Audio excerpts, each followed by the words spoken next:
Last session, this grouping of evil ne'er-do-wells that have yet to find a name for themselves have been traveling across the continent of Karrak. They were chased out of Bitterwood uh, due to some issues with the local necromancer and the attack on some paladins that were there. They fled through the woods all the way to the ruins of Cardinal, where they helped a individual out of Broken Bridge, specifically from the Requiem Institute, in their study of Downcast and the nature of angelic beings in the world.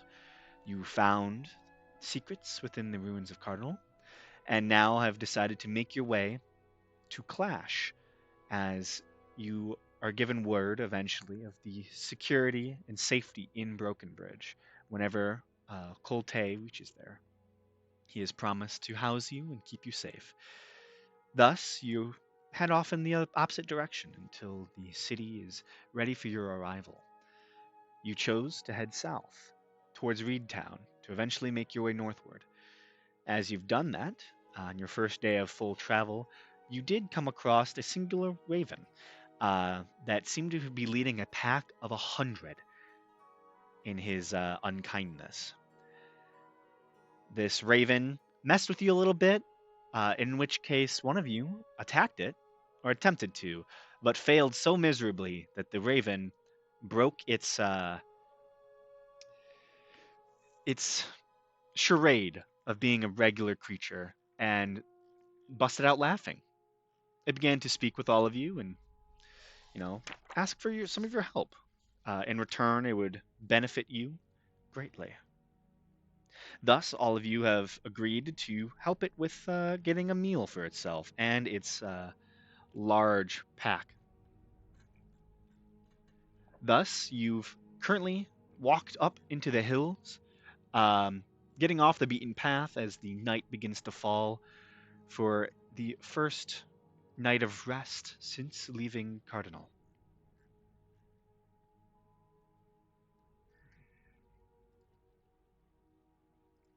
So,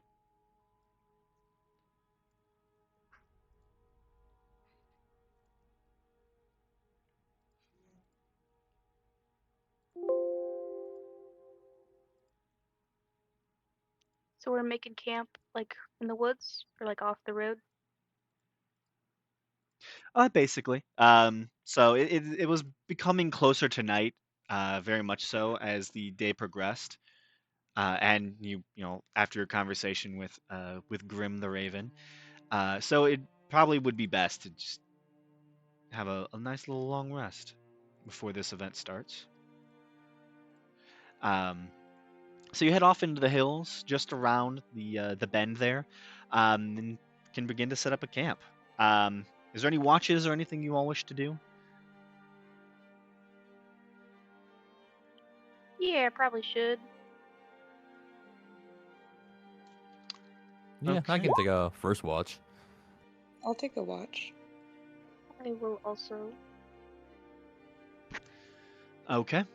So, first watch is going to be Atlas, and then followed by Asana, and then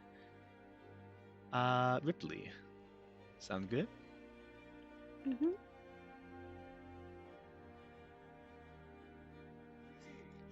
Okay.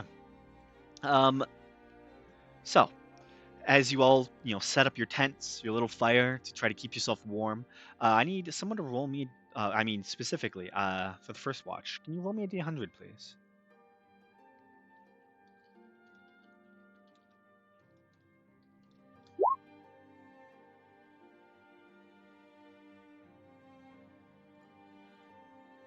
28. Okay.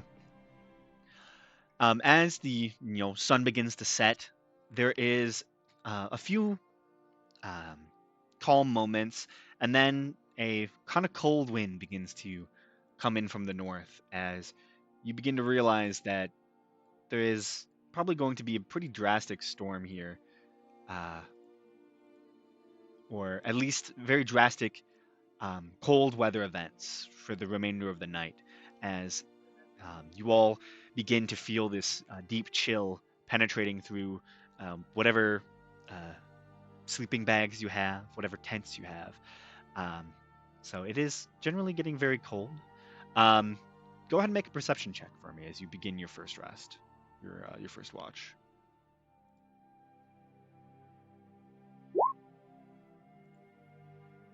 16.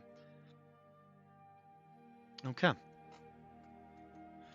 So as Clay and Atlas begin their watch, there is, at first a lot of silence. There is, the sound of the wind, of course, but relatively it's very peaceful and quiet.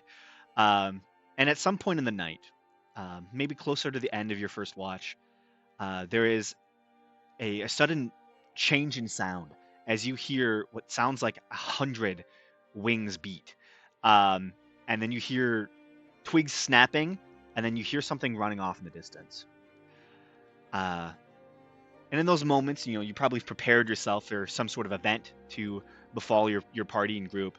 But all that comes of it is you see Grim, the white-tailed, the white-feathered, red-tailed raven, kind of falls into your party, falls, you know, kind of like right in front of your feet, um, and greets you. Um, Sorry about that. We saw something. Is it okay if we get a little closer to the fire? Yeah, that's fine with me. Okay. Ah! He does a singular call that echoes across the space. And then there is 100 ravens that land on every surface available. Some on, your head, some on the tops of tents, some just on the ground, and they all begin to like get really cozy, and you see their feathers begin to puff up as they all begin to essentially form into like this mass of like cuddly ravens. Some of them will probably like go up to some of the sleeping companions and try to like get real close. And soon this space is changed drastically as it is covered in a almost like a sea of dark feathers. Um, your watch ends, and it moves on to second watch with Asanov. Yes. With me. Yeah, go ahead and make a perception check, please.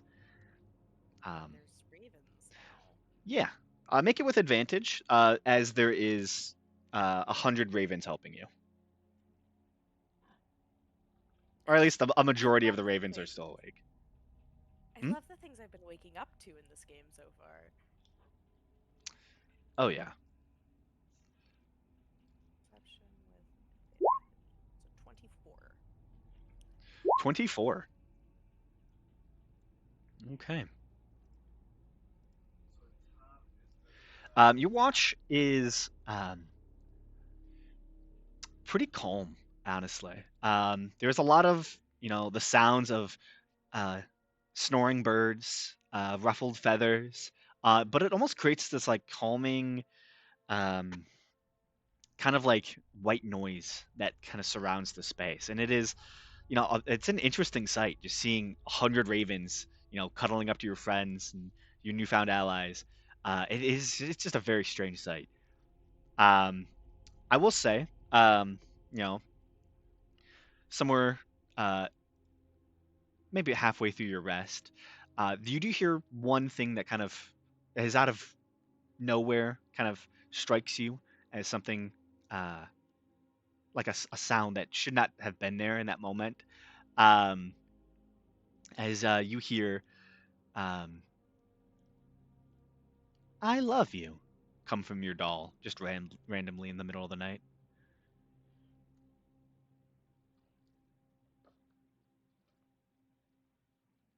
Okay, I'm gonna do a quick look around. Hmm. There's nothing immediately out of place other than the doll, right? No. Okay. Then I look down at my doll and I pat its little clown cheek and I say, I love you too. And then I go back to watching. I don't know if it does anything. Let's go shopping.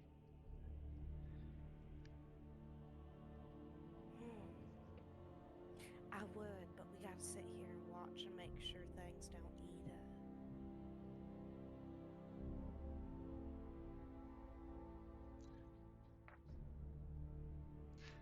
The hunger curse is what gives them beautiful eyes.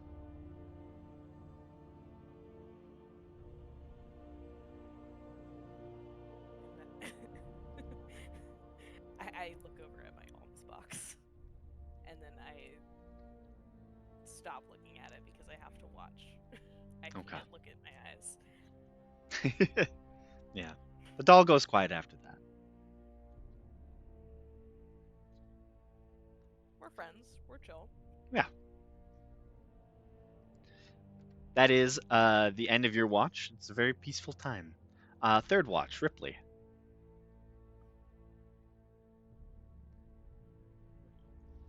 Grim will probably wake up for your watch. You know, try to. It seems like the ravens take turns in 20s. So there's always 20 ravens on watch. So he kind of wakes up for his little shift.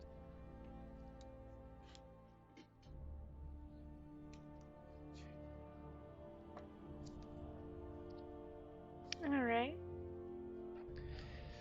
Go ahead and make a perception check. With advantage. You have ravens helping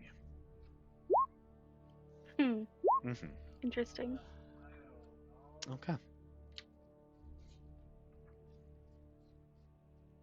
That makes sense. There was some stuff I wanted to do during the watch that would probably distract me. What are you doing? I want to first making sure everybody is like asleep, and then I want to take my prosthetic off and check on my shoulder. Okay. So I've been getting some funny feelings there. I just want to look it over, make sure it's not like progressing. Okay. Yeah. You kind of take your prosthetic off. There is not a lot of movement within the packs of ravens. They, the ones that are on watch, pay no mind to the movement inside the circle, as there's a lot of it. So they kind of let you do your own thing. Even Grim doesn't really seem to notice. He's kind of like more preoccupied, kind of waddling around with his little crow feet. Oh, by the way, this is if you wanted to see, this is the art of him. Nice. He's cool. He's such a pretty bird. Pretty bird. Yeah, and you check that area. Go ahead and make me a medicine check. Ooh, so good at those. 4. I mean, it looks as it has been. Alright. Looks as bad as usual. Mm-hmm. Okay. Yeah, I'm just gonna keep the prosthetic off for most of the watch just to let it breathe out a bit. I am going to cast Mage Hand and use it to flick a gold piece towards Grim. Okay. There's that. No birds like shiny things. Yeah. There's that distinct sound of something hitting metal, and you see, a bunch of ravens turn their heads, and then you see it as it rolls towards Graham. He kind of waddles over to it, picks it up in his beak. Shiny. And starts like turning his beak to the side and starts hitting it against like small little rocks. As he just starts like playing with the coin. Yeah, just wanted to give them a little gift. We appreciate it.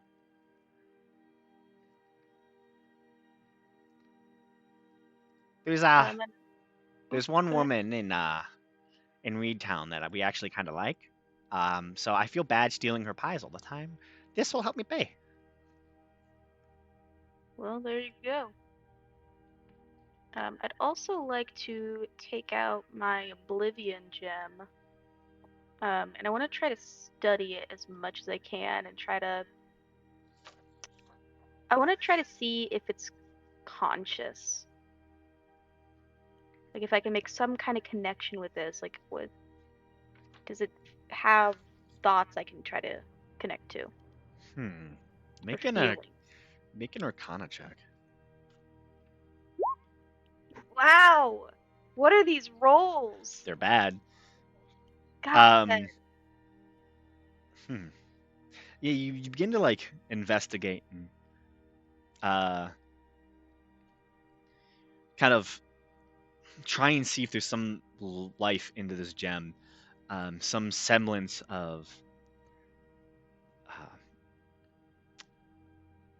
sentience, and it's hard to discern anything from it. It honestly, if you were not able to see the magic within it or be told that it was magical, it looks like a normal gem. Like it looks like a thing that someone would just sell to a random merchant. It really is,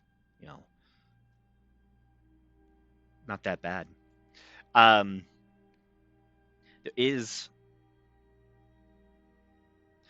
as you like kind of hold it up to your ear at one point, you swear you hear like the lowest like whistle sound come from nowhere. All right. Yeah, probably spend way too long just staring at it. Mm-hmm. And then put it away again. Okay. Well, that ends your long rest. As you begin packing up the encampment, having your meals, the ravens, begin to disperse slightly and cover the trees in the area instead of all of you. But even though it was a cold night, luckily you had 100 ravens to kind of warm you up, and so the area was actually not that cold. It seems like they were able to almost share heat in the area very effectively.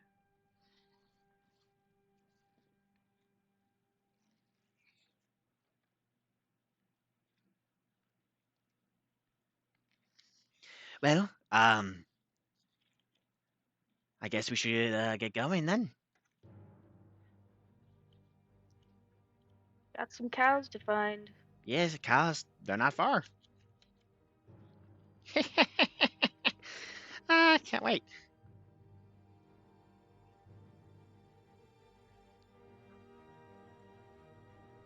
So, as you all begin traveling further into the hills, trying to find these cows, can someone make me can someone make me a survival check? Can I help Asuna? Yeah, I have Sure. 6. Yeah, I've got a decent bonus, but I'm rolling wretchedly, so I don't trust anything. So roll with advantage.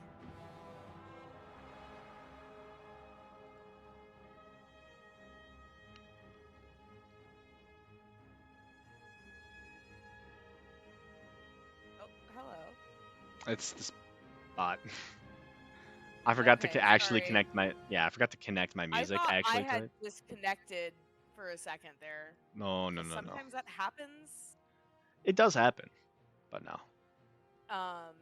Am I rolling with advantage? Oh yeah. Okay. Wow. Jeez, what's What? happening? Can anyone roll above a 10? Actual shit. Sorry, I cursed you by helping you.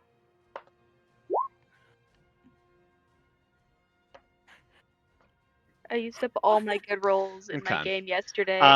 So it is technically enough. You don't, you begin to look about the area, and eventually you do find what looks to be, after maybe about an hour or so of trudging up some hills into like flatter areas, you can see what looks to be like a ruin of an old house. Really old. Like there's barely anything recognizable about the house itself. There's no true structure. It's just piles of wood in like a clear space. You can see the snow in the area has kind of littered some of the trees, but it really is not like the biggest of snowfalls. It seems a lot of it has been melted away, or possibly has been stomped into the ground. You do see what looks to be a section of like tufted grass that has little bits of flaked snow on it. But you can see there, it almost looks like this writhing pile. Um, and then you begin to see it. Their kind of lighter brown fur seems to match with some of the pile's um, coloration. As you can see, one of them gets up, and you can see this large, um, almost auroch, this large, burly snow cow, essentially, with these large horns. As it stands up, it seems to stretch slightly. Um, in the meantime, as you were, searching for this, it doesn't seem that Grim has, been paying much mind and is just talking. He's just yapping at this point. He's at this point he's probably getting to the end of one of his stories, and he's like, "Oh, long story short, that's why I despise fascists and I always trip them." Anyways, Just like me, for real. absolutely. Or he's been talking about his great crusades to why every person should have a bird bath in their backyard, or why they should always uh, throw their rats in cages for the birds. It's just like random stuff. Why Like he's never allowed back in Milwaukee. basically, he is just complaining about Reedtown. He says there's only one good person in Reedtown, and that's the village baker.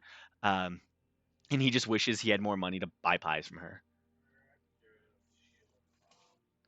Um, yeah, just Like to rant. support small businesses. Yeah, he's not evil. Not like us. He's just full of mischief. 'Cause the only one here who gave him gold was Ripley. Hmm. Ripley loves animals. Now we get to kill a cow. Yeah. Oh, there they are. Well, do we want to sneak up to them? Do we want to how do we wish to do this? Well, that depends. How many of them do you want? I mean, obviously, the more the better, but Well, I don't want rough the meat to go to waste. It's be a little challenging for us. I'd say two would probably fill our bellies pretty well, estimate. and from there we can survive better on our own. Uh, there is a sudden sharp caw from up above. Oh no! I'm being told we have some equines approaching. And that would be. Um, not good.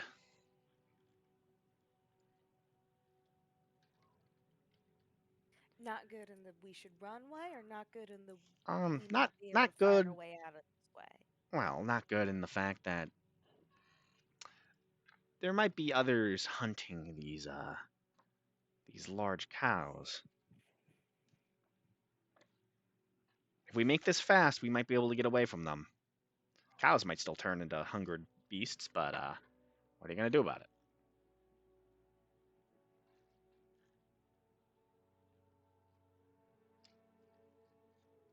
Okay.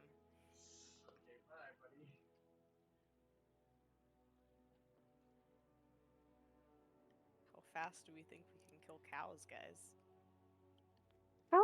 How big are these things again? They're pretty sizable cows. Can Here, if here's a map. Hey, Grim, can you give me like just a rough rundown on what a pine is? On what is? I don't know. I heard pine. Oh, equine. Sorry. Oh, like a Equine. horse. Yeah. Are there some like carnivorous horses coming after these things?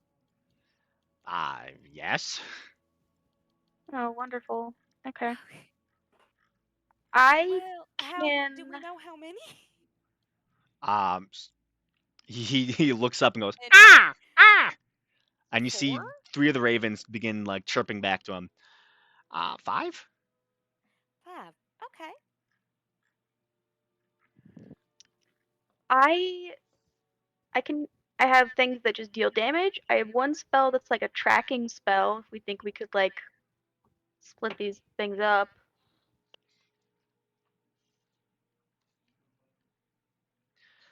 Well, I don't know if I want them to get caught by the horses. If like, I don't know.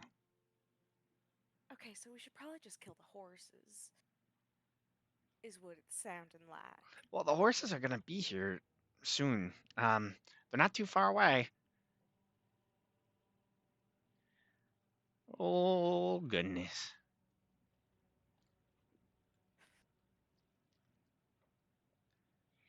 Okay, I'm just a crow. this is out of character. I'm thinking real quick. Just thinking out loud. We could A, fight 5 carnivorous horses. We could B, try to do an impromptu cattle drive.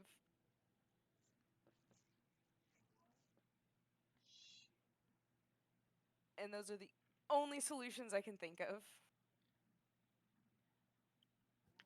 Yeah, I don't know how hardy these things are, so I don't know if like one volley of attacks is gonna take one down or not.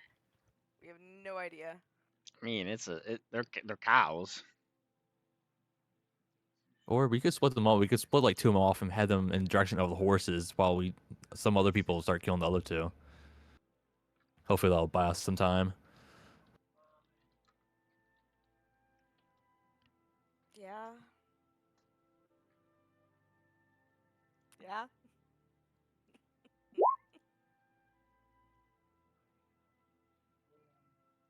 I've got a moderately high damage, but it's only one target.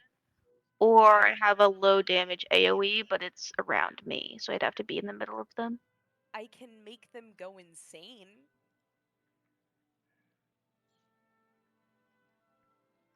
I think they might already be insane. They are cannibalistic and The cattle. No, I'm. oh No, the cattle. ah well maybe.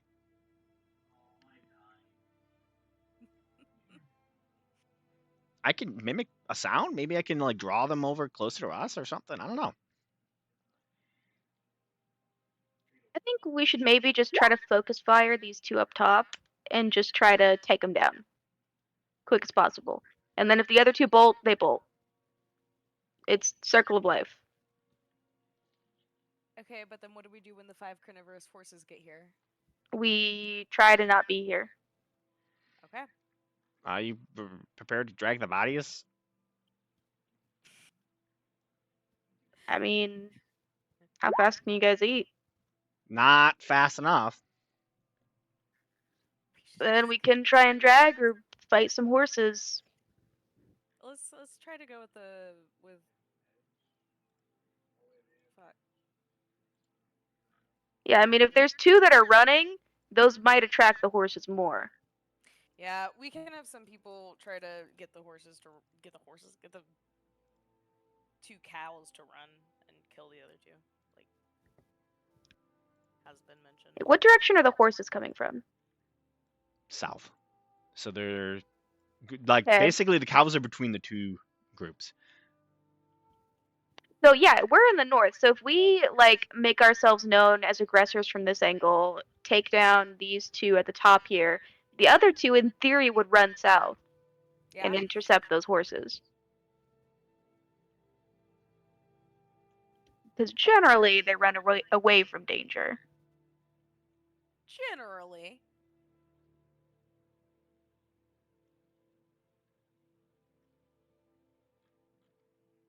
That's the best plan I've got. I guess either way we have to attack. Yeah. Either way, I think we should focus fire these 2 up top. Do like half and half on our attacks.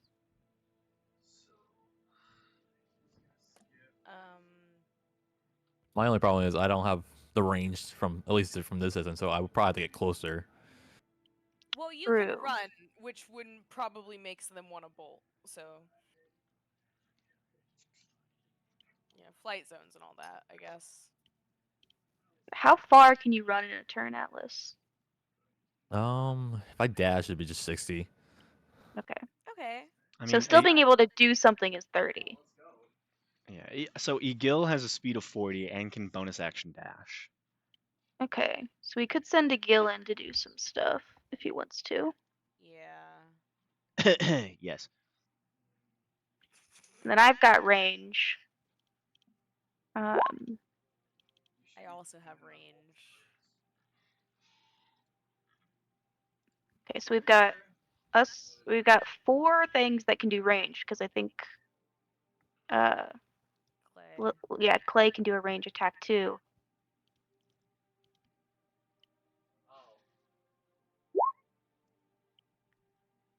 Okay. So yeah, if we try to just get Atlas and Egil as close as possible, get Clay up a little bit further, maybe with some sneaking to not immediately spook them.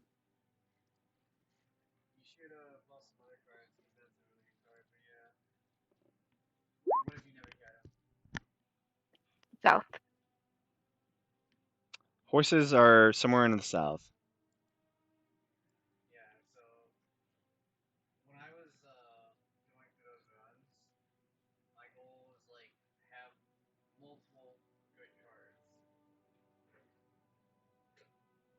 Yeah, so I think maybe 3 of us range people target this far one, and the other range and 2 melees target this one since it's a little bit closer.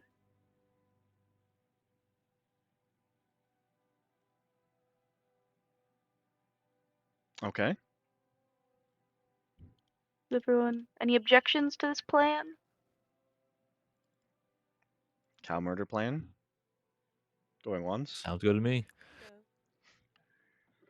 Or wait, would it be possible to have Grim mimic something to try to get the cows closer? That might help our melee people.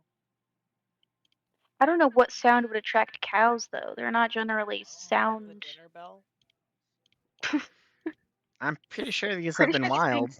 Yeah, these are wild. They've I don't been- think they're gonna respond to a sui. Yeah, they've been out here for a long Uh, time. A calf in distress. I don't Hens. know It if could? I know what one of. I don't think I've ever heard one. This is... It has to be something I've heard. Can maybe you do it? No. No, my vocal cords ain't right.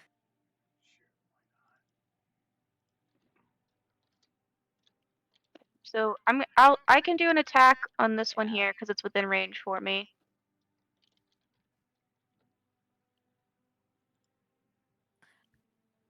I can do an attack on either because they are within range for me.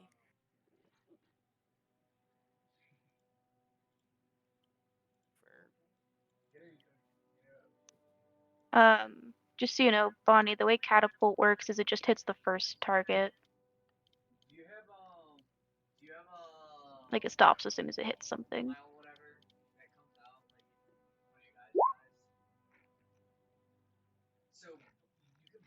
Yeah.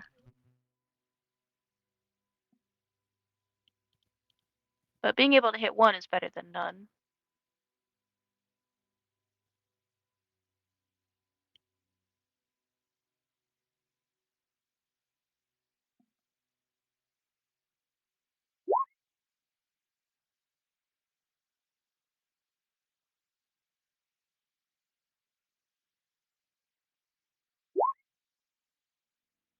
You could try to sneak.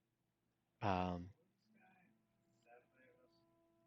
will Yeah, say it's just like I will wide say open you're all of you land, are so- you're kind of further off the map than I can fully make it seem.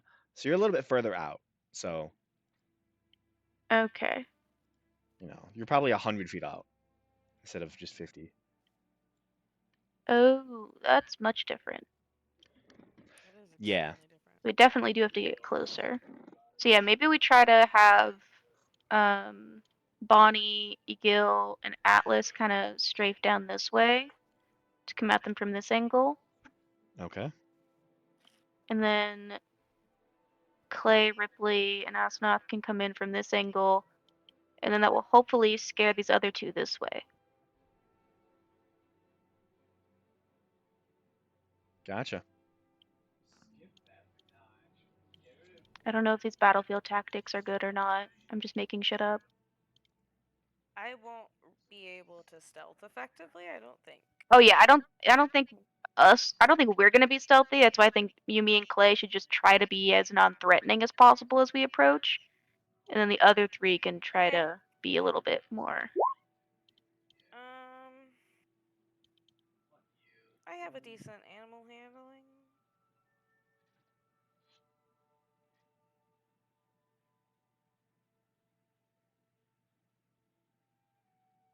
I say extremely confidently. Because these things are also like kind of insane. So I don't think they're going to be as spookable as normal cows. They're probably going to be more confident and reckless. They're not insane. I think the bird said they're starting to go insane, right? No, You the said you birds. can make them mad, and the bird said they already are. That was about the horses. The horses. Oh, Yeah. the horses. The horses. Yeah. The birds were okay. worried that the horses would, that some creature in this area would make the last few remaining cows mad, Mhm. with hunger. Quail. I don't know any other. Does anyone else have any better ideas? Kill the horses. I feel like if we attack the horses, it's gonna spook off the cows, though. But we can track the cows down. True.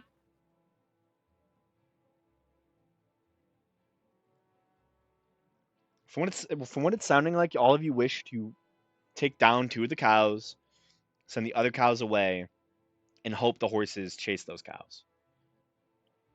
I mean, that's one plan. The other plan is we go fight the horses first and then come back to the cows. Yeah.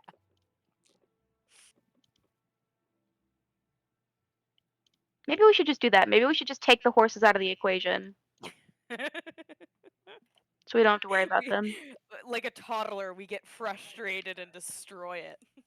Yeah. It's too many moving parts to have to worry about.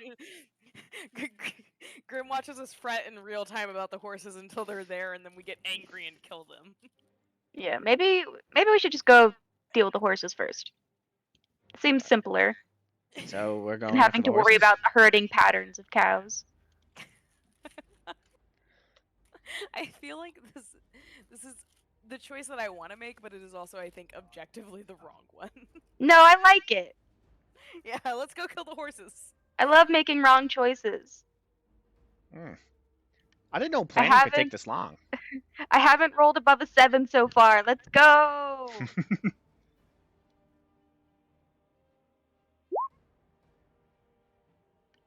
That would be unfortunate if that happened, Bonnie. But It I mean, really would be.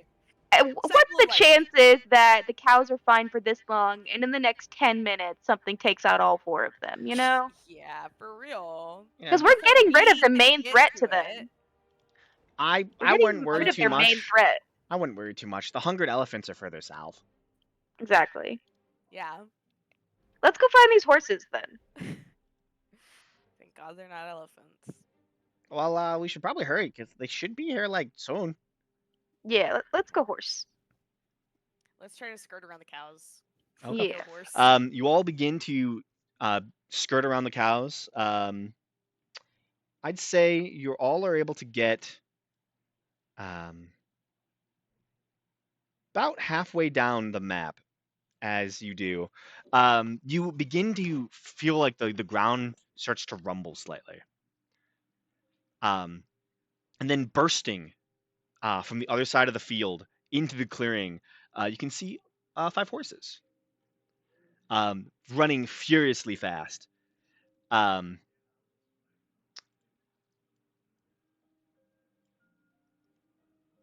Each of them That's a bad idea. currently are larger than they should be.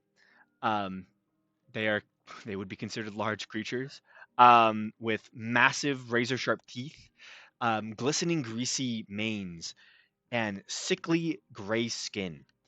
Additionally, each of them has what appears to be 3 eyes on their head, as they look furious and hungry, as they seem to have just burst into the space, immediately spotting the cows. Um, you hear a singular loud as the main one kind of steps up and readies itself. You see its mouth goes agape, and you can see it seems to just leak some red liquid, almost like it's just bleeding out of its mouth. And you see it almost seems to extend its mouth slightly, far wider than a normal horse should be able to. Its 3 eyes twitching in their sockets, looking at each of the cows. Um, you see these large uroks immediately stand and turn from their little nest that they've built for themselves in this clearing. Um, and you can see 2 of them are readying themselves potentially to protect the herd, while the other 2 are more uncertain. But the horses are here, and we're gonna roll initiative. Yeah, if you wish to see what the horses look like, this is what they look like. Oh, lovely. Yeah, I and think we could tame them. yeah, they're really cool. Be our new mounts. Ooh, look at these rolls. Will I roll above 10 tonight? I hope not. Ripley just really doesn't want to hurt animals. That's the reason. This is an ability check, correct? I'm pretty sure it is. Yeah. Initiatives are ability Yep. checks. Each of you roll a d4 as well. Are they baning us? No. You can add it to your bonus.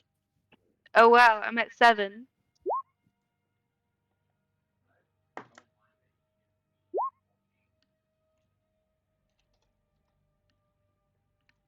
Yep. You as you roll your initiative, you can hear Grim just say to all of you, "I believe in you." And you are all essentially for the rest of this fight, you are blessed.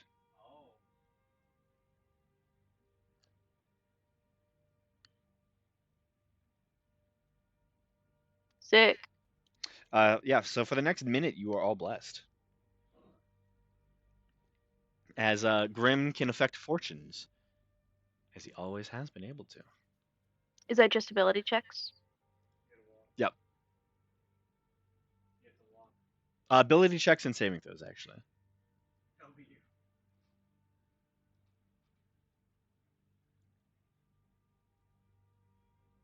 But still, it's helpful.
And I must do this for Gil as well.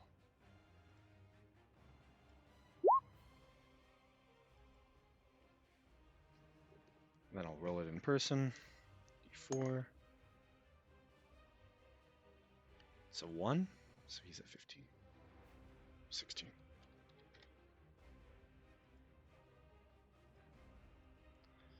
Okay. So, you all are slightly further back on the field. So put you more so like this. I'm just gonna put you all 10 feet back on this field. That works for you. So you're far enough away from the Oryx. Same thing with the horses, however. So they do also have to run further than they would want to. So this one will rush in towards the Oryx with its normal speed.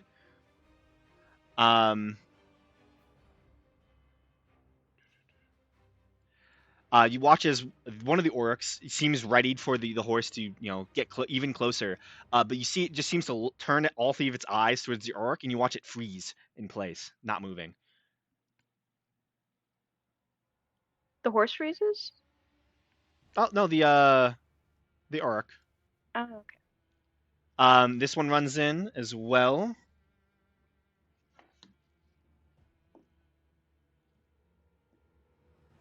And you see the second Uruk also freezes. You can see that they almost seem to have their hair stand on end, and they just stop moving. This one dashes forward, and you watch. They're able to get right up next to the Oryx with no issue from dashing. That would be... Oh, why did I move all of them? Never mind. I'm going crazy. Still, one of the Oryx does that. And it's this one. Good. Cool. Atlas. You see one of the Oryx that has frozen.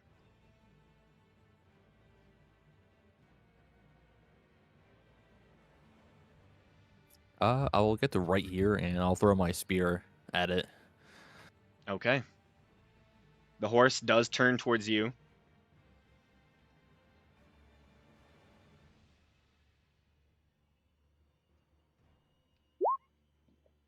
.22 does hit the horse.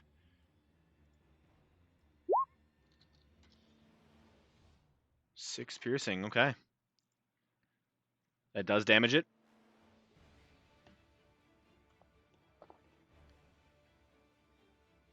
Then I think I'll just rage as a bonus action and that'll be end of my turn.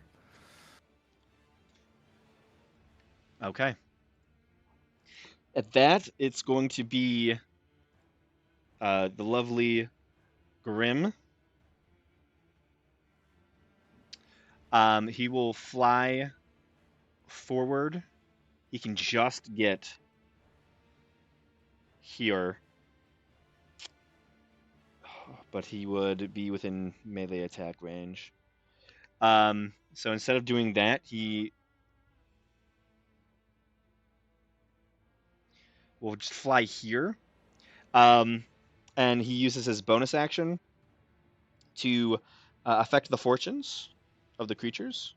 So he will give them all Banes, if he can.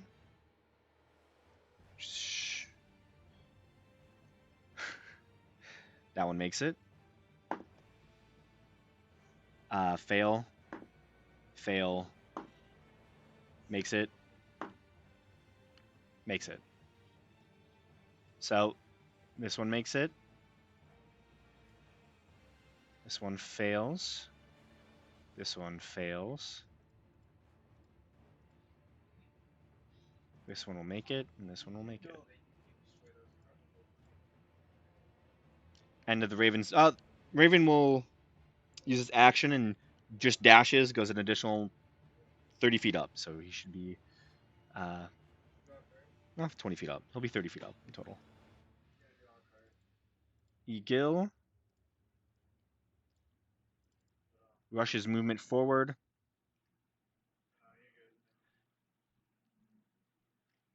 And will...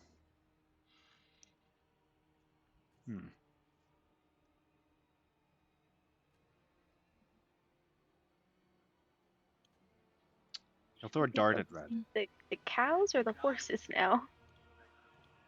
Well, he's going after the horse right now, which will hit.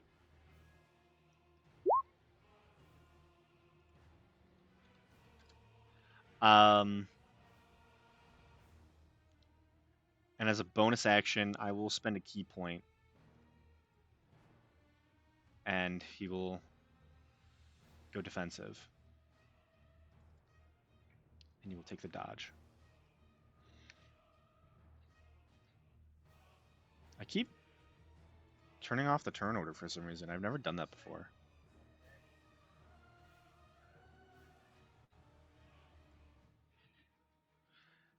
Which brings it to another horse. This one would be able to get there. Runs up to Atlas. Atlas, make a wisdom save.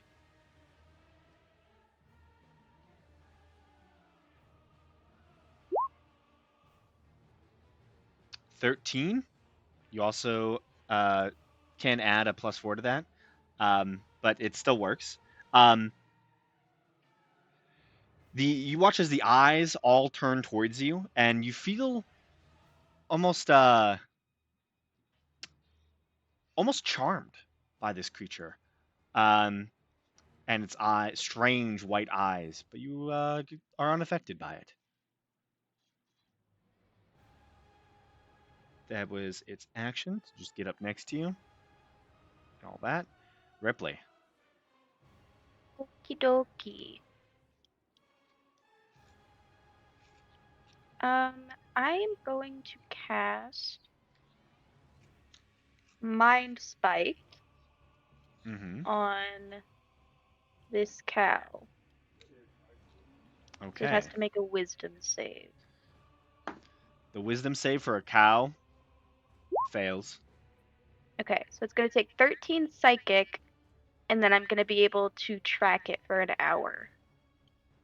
Okay. Just in case it bolts and we need to find it. Yeah, okay, gotcha. Yeah, surprisingly, it's still alive too. Okay. So that. Yeah, and then I'll just move a little bit.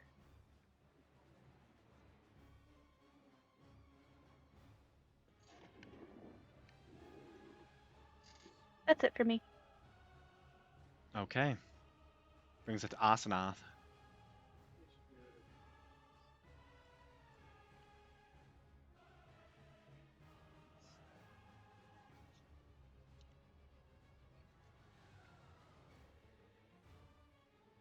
Asanath?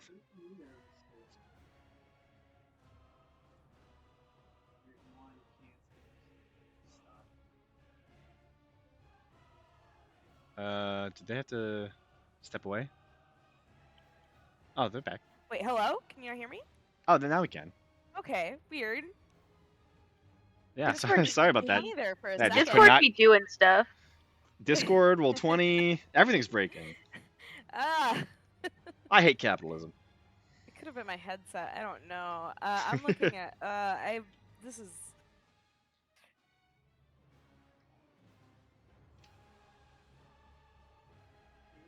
This is not good for me.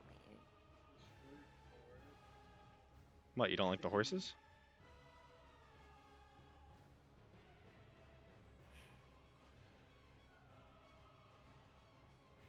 I'm not gonna do what I want to do because what I want to do is useless.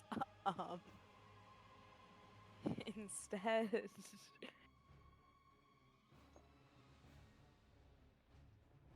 I'm just gonna.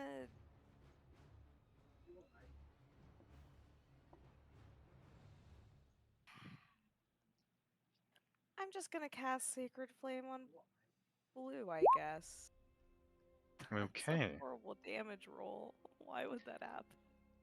Yeah, let me make that deck save. It definitely failed. So 4 radiant damage. nice. Yeah, you send down that bolt of holy energy, and it does strike into the three-eyed monstrosity, but Yeah, Yeah. it still is very, very scary looking. And it just whinnies at you. And then there's like blood that comes out of the mouth. That's like a gift for me.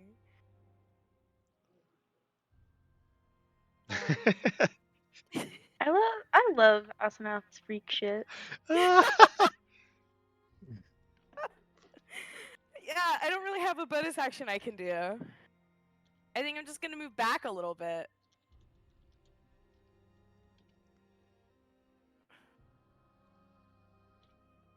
Okay.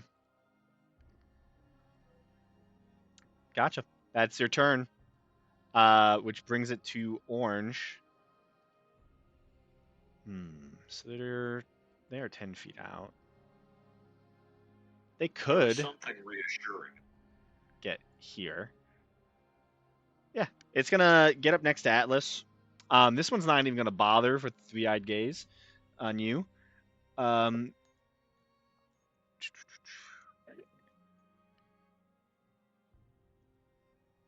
Actually, it will use it.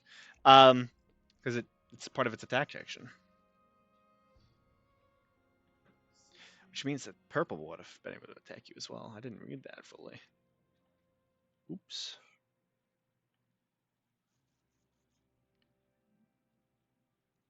Let me just roll. You watch as the other Uruk freezes as well, as the eyes turn towards it. And then it makes one attack against you. That is 20 to hit. Yep, that hits. Okay. You're going to take 13 points of piercing damage as the heavy jaws of this strange horse just extend rapidly and then snap into your side. And you feel as if the teeth themselves seem to move in the mouth, as almost like they are rotating within its jaw, and it begins to just hurt you. Go ahead and make a con save as well.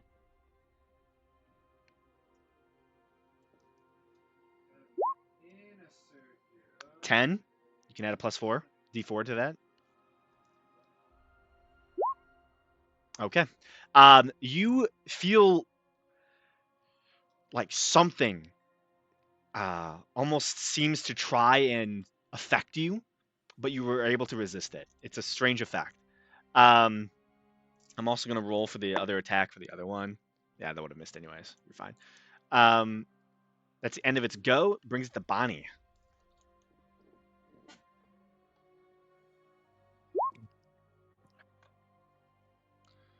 Toll the dead. Return the slab. God, that still haunts my dreams. Absolutely.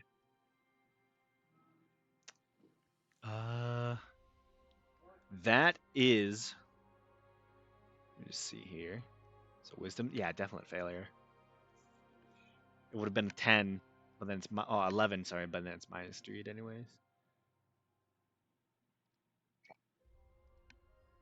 So they take 7 necrotic damage. Gotcha.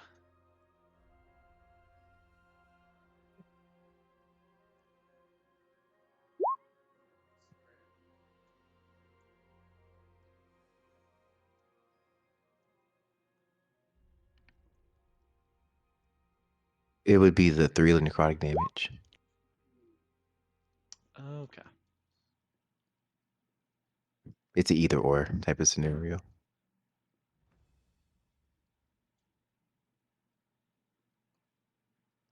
Actually, I don't think that was damaged at all, so I think it was the 4.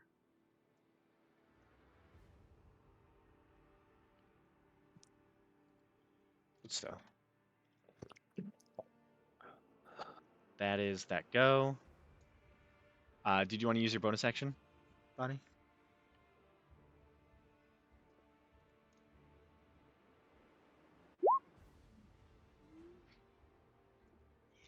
.25 on purple as well. Hits. There's that 5 damage. That is your turn. Sweet. Blue. They can only travel 40 feet.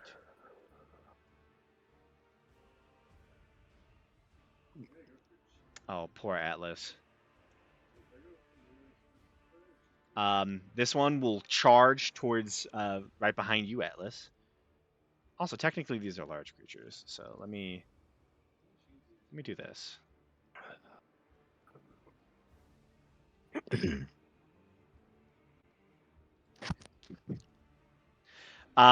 This one is going to. I need a Wisdom save from Asanath, as it uses its gaze. You see the head seems to turn, and snaps towards Asanath. You have the D4.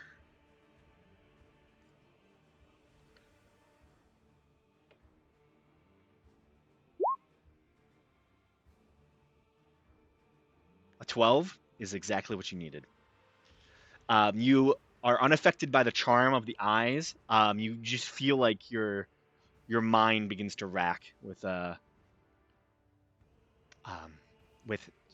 strange feeling, as it's gonna make its bite attack on Atlas with advantage because it does flank him.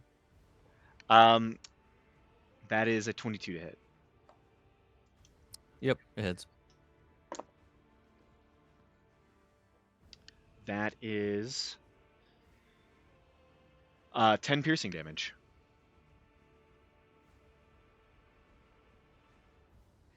And since you already saved, you don't have to worry about the next feature. This one, you're just so perfectly placed. However, this one will instead dash forward and get here. And that is its turn.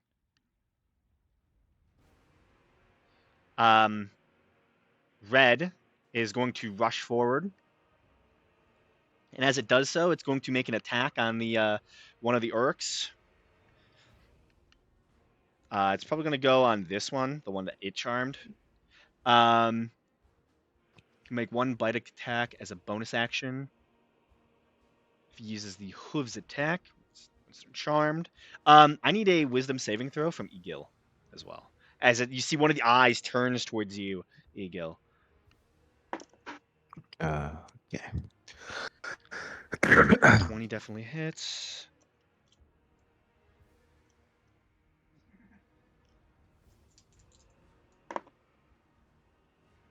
Is this for a fear condition? Nope. Okay. So wisdom. 14. You do have a D4 that can be added on as you are being blessed by the Raven for any ability checks or saving throws specifically.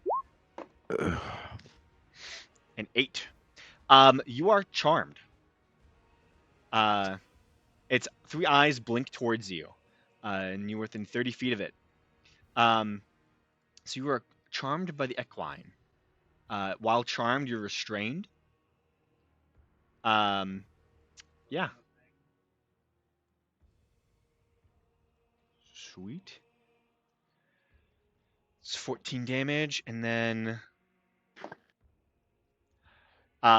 cool.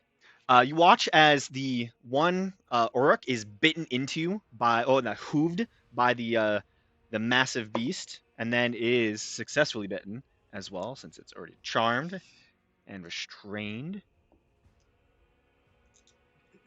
So that one's the 2d6.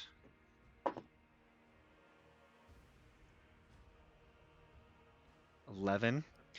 You watch as that Uruk immediately crumples to the ground, but then you watch as it hits the ground, it begins to twist. You watch as its horns seem to extend out from its head, as it begins to seem like there's something underneath the skin bubbling away.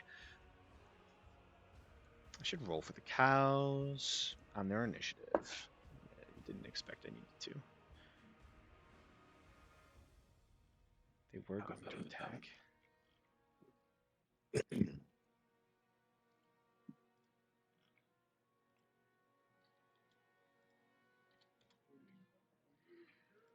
Okay.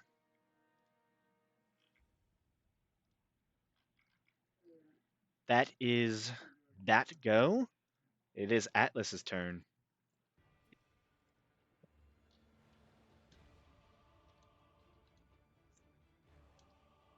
Of the 3 horses near me, which one's is hurt the most? The one that's probably hurt the most is the one that are around you is purple, for sure. Okay, I will try and stab purple. Okay. And I'll make it a reckless attack. Sweet.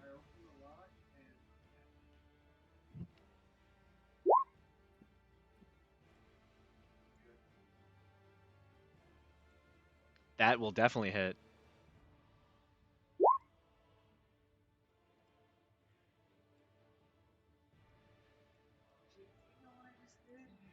Ooh. 16 damage. Okay. Yeah, the this horse is way further than bloodied. It is, brink of death at this point.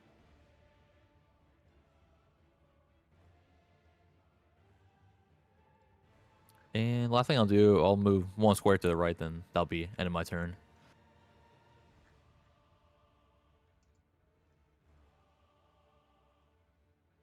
Okay.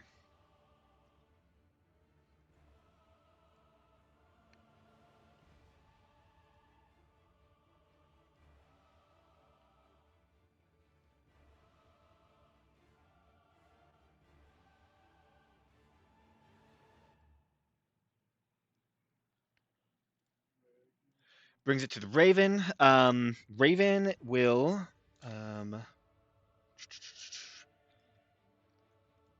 he is going to do a flyby. He's gonna you're still kind of in a bad spot. Yeah, he flies over to purple and will make a beak attack. That might not hit actually. It's a 7 plus 4, so 11 misses. Claw, talon attack, that'll definitely hit.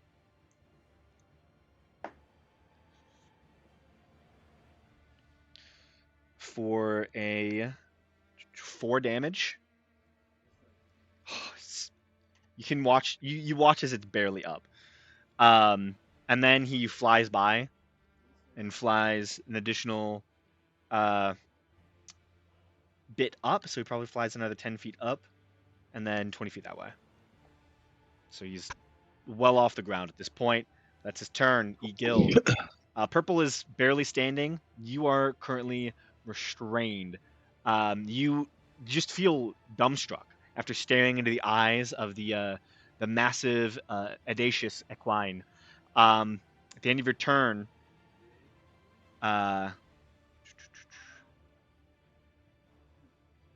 well, actually, Oh yeah, am I just restrained? you're just restrained. Okay. Then, as a bonus action, I'll use Draconic Cry.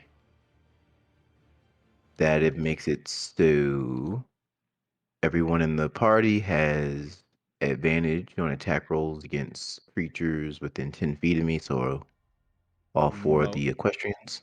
4 of the 5, yep. Yeah. And that balances out my attack, and I will throw a dart at purple. Okay. Public. No. Damn. And D4. What's that? Wow. Everyone's rolls are atrocious. Yeah, the rolls today have not been good. Yeah, that's not gonna hit. The equine. Yeah, Yeah. you're just too like. There's something about the eyes that has. You feel lucky that you weren't paralyzed by them. Um, it's just a strange effect as the hungered beast has latched onto one of the Uruks. Okay. Well, like I said, everyone has advantage on purple, blue, orange, and red right now.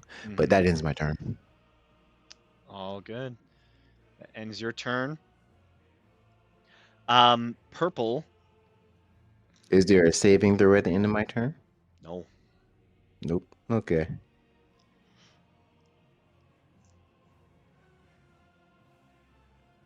Yeah, you don't know the effects of this.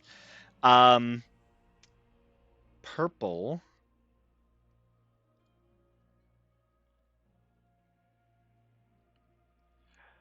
is. Hmm.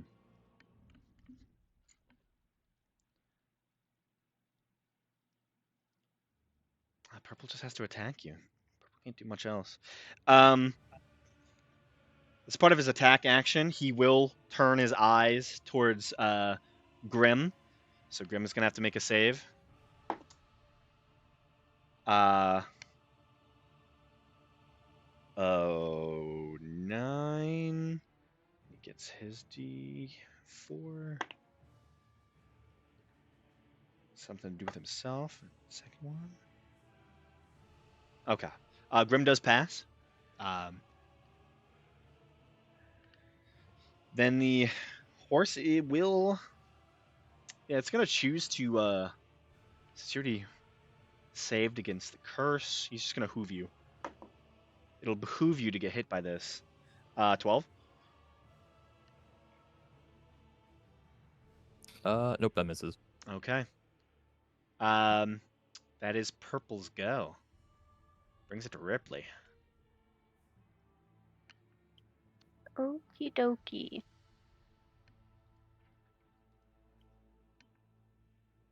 It's a bit of a pickle. I'm gonna Eldritch Blast on the blue. Okay. 25 does hit. So that's 10 force. Nice. It's not necessarily bloodied yet, but it's taking some damage. That's what I've got. Well, I'm gonna move a little bit further away. Gotcha. Oh, one more thing. At the end of Purple's go, Don't want to be there. this Uruk is no longer charmed.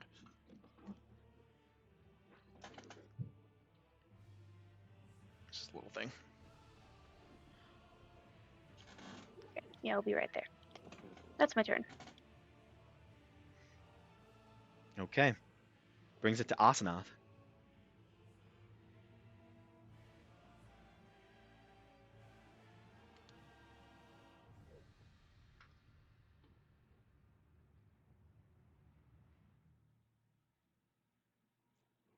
Hello?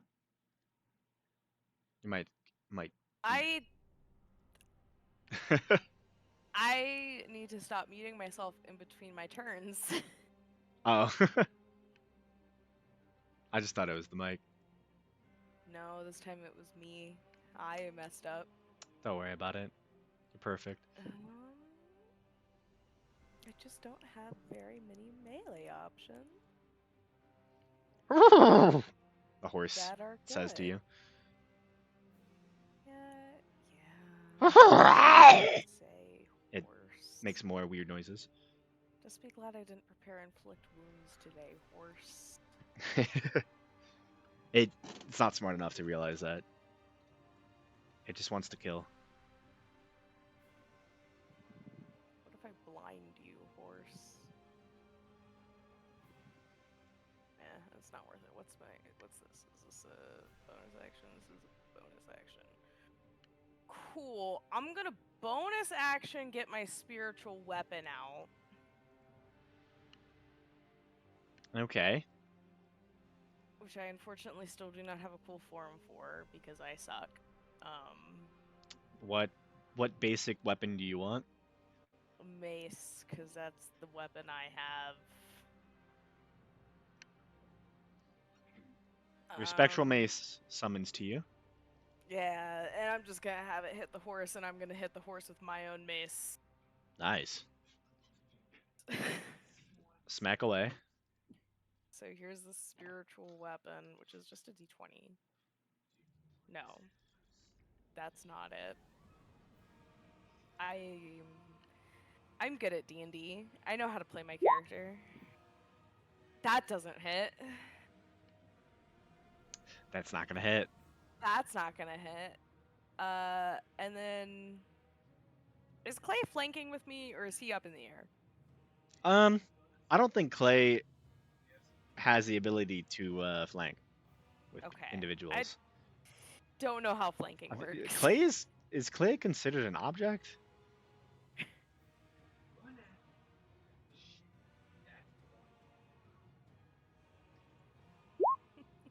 Tiny construct. construct. It could. Okay. It would have to be where your mace would be.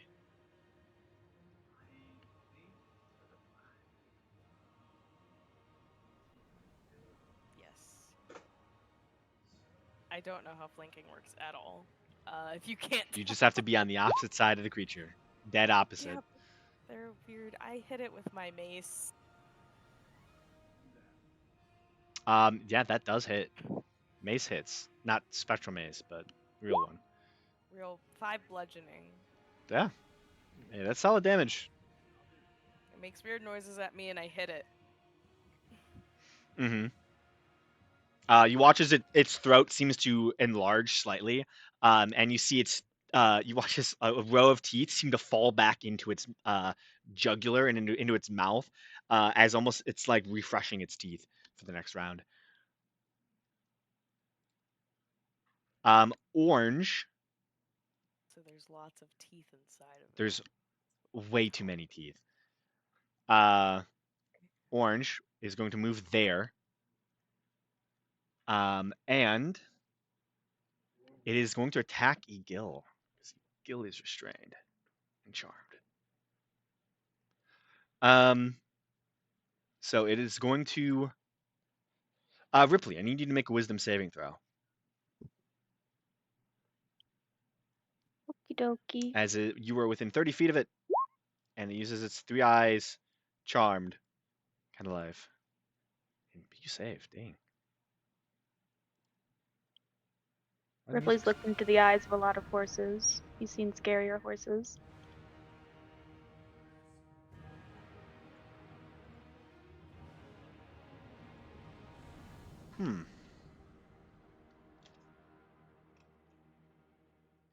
This is strange. The application did not respond. Guess I only have music now. It revoked our music privileges. It revoked your music privileges, not mine. Yeah, that's what I was saying.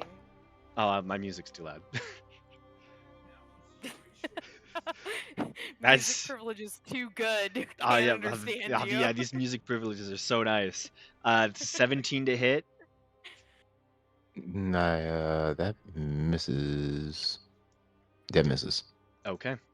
Oh, does have a restrained. It has advantage. I'm pretty sure. Correct.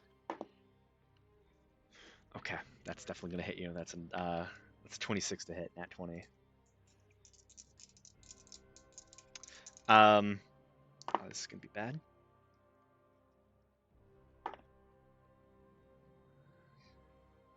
$14, 19, 23 points of piercing damage. I'm down. Okay.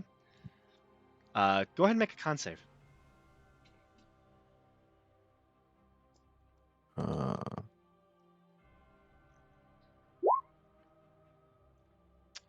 You still have +4, or plus a d4 to it. 6. Okay. Yeah, you are unconscious. Oh, wonderful. Atlas, It's going to then, as a bonus action, it's going to make its charmed bite attack on you.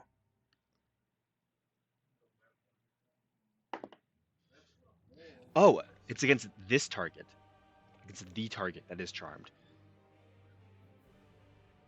So actually, it bites into Egil. 2 death saves. As that is its natural state, is to bite.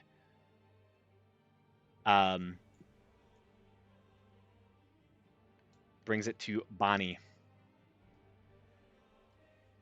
You watch as Egil is both hooved and bitten as he's laid on the ground prone.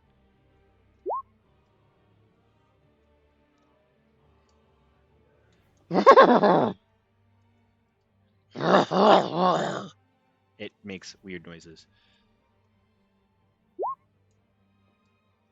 Orange has not been hurt at all.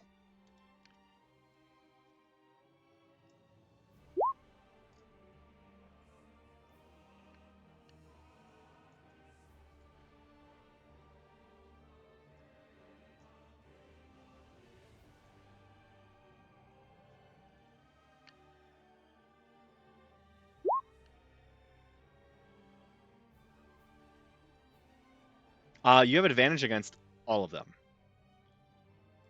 Except green.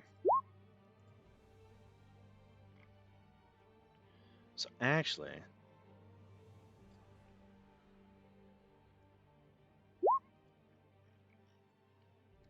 $23 against... Which one? Orange? That definitely hits. 9 fire damage, okay.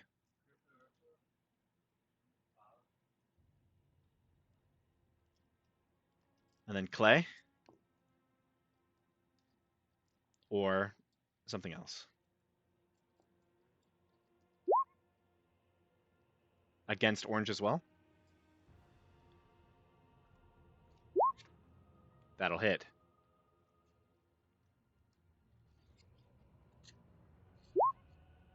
Three more force damage, okay. Is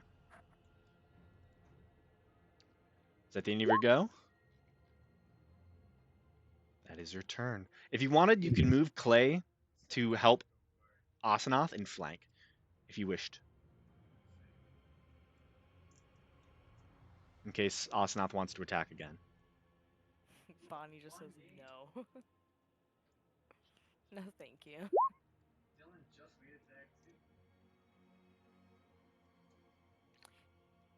Yeah, but why would it bite Clay when I'm hitting it?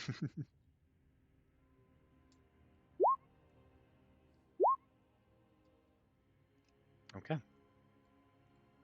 Clay moves to flank with Asenath. End of your go. Blue. Blue's pretty okay.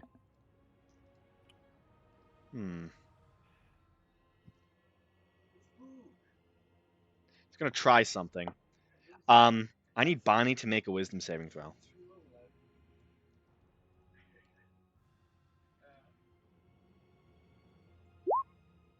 $21. You save as it turns its head towards you and blinks. To no effect. None of you suffered the charm except for Egil. It still would have been a save. It's a low DC.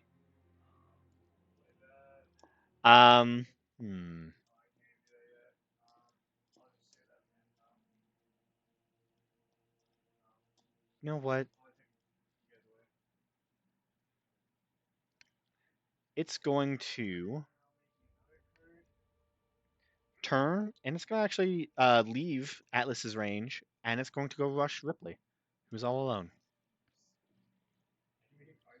Well, that's not very nice. So And Atlas, I guess I'll attack him. yeah, go ahead. And this would be with advantage, right? Yes. I believe you were still reckless as well. Anyways.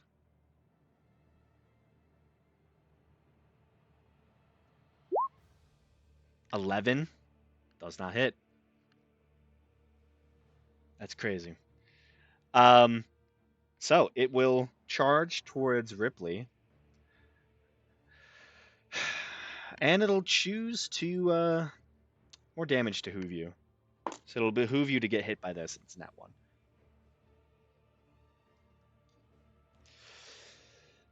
So that misses. That's good. Great. Good Good. horse. Yep. I Very, love that. very, very good horse. No one else has been charmed by it. Is Clay immune to charm?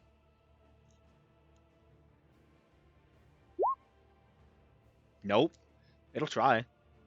It literally has no other options. So make a charisma saving throw, please. Oh, wisdom save. Sorry, it's wisdom save.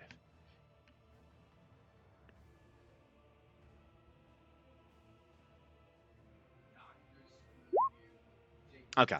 Yeah, it's still gonna target Osnot then. It's gonna behoove you to get hit by this. I should stop making that pun. It's only making this worse. This is 6 to hit. I mean, not 6 to hit. Sorry, 11 to hit. It's a +6. On Osnoth? Yeah. No. Okay. Yeah. It tries to, to hoove you, but does not hit. So initially the orcs were very willing to fight. These two don't anymore. They choose to run, as a lot has happened in a round where the two protective ones that were willing to fight are now one's dead. The other one has not been able to move at all. This one also can move now because the charm did leave.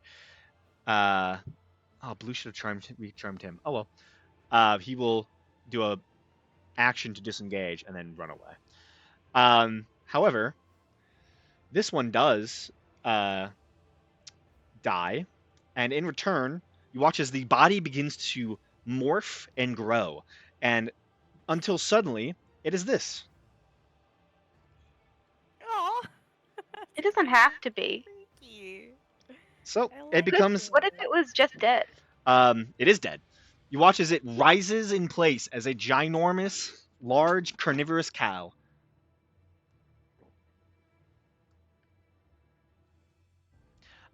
Which I will now roll for its new initiative. Because it is a separate creature. Ooh, not bad, not bad. But that is the end of that. Brings it to Red. Red will turn and will rush towards Ripley. Why? Because it can. I didn't do anything. You're there. This one attempts to bite you as well. For a solid 14 to hit. That hits. Awesome. I need you to make a con save. Is it against being poisoned? Nope. Damn. Okay, still pretty good. Okay, yeah. You feel like something tries to enter your bloodstream, but you pass it off as nothing. You take 10 piercing damage. My blood is barely moving. There's no stream for it to get into. Absolutely. How much damage? 10 10. Okay. piercing. Alright, I keep my spell up. At the end of its go, Egil is no longer charmed. As it is at the end of their go that their next turn, I should say, that they lose that ability on you. Gotcha. Atlas, it's your turn. I will just attack purple. Okay. Purple's at the brink of death, you sure? You also have advantage, I believe. Or is it just one round for Egil? Start of my turn. So you do have advantage. Okay. 13 does hit.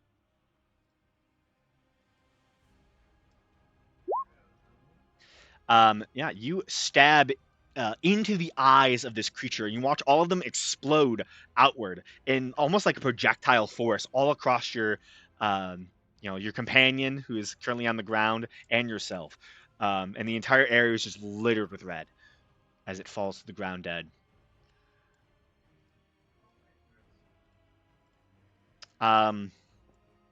Brings it to, if you want, you can move.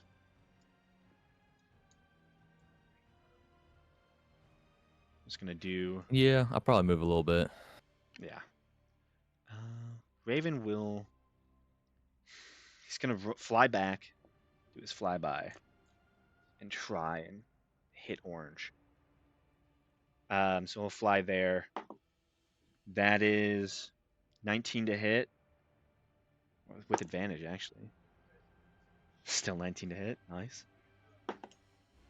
That is 22 to hit. So he hits both attacks.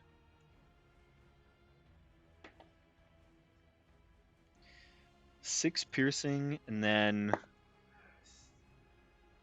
Ooh. 6 piercing, 8 slashing damage. I rolled max on his entire attack.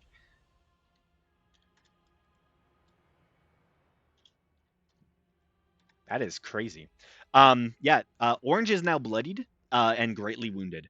But he will fly past it. Additional. So who's here? That's 30 feet. Fly 10 more feet up, and then 20 feet that way. And yeah, that's his turn. Carnivorous cow. It's 20 feet. Perfect. You see its heavy, elongated neck turns, and you just hear this sound come from it as it goes and charges Atlas. Moving at least 20 feet, it'll go there to charge you.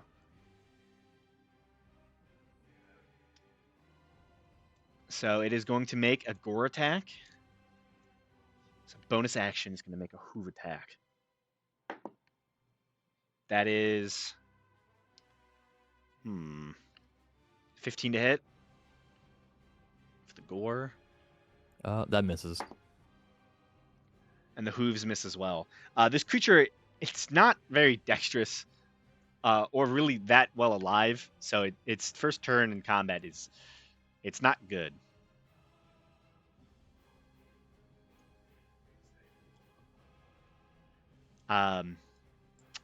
Brings it to Egil's turn. Do you want to roll it privately, please? Okay. Purple's dead. Brings it to Asanoth.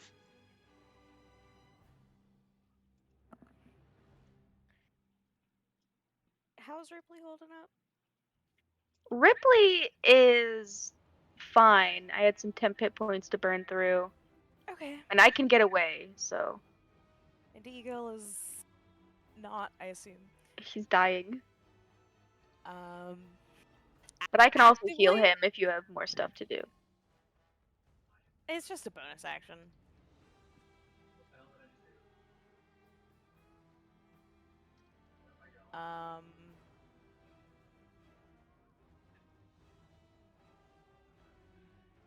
I'll let you handle it. I'm just gonna hit this horse twice. Once with my spiritual weapon and once with my physical weapon.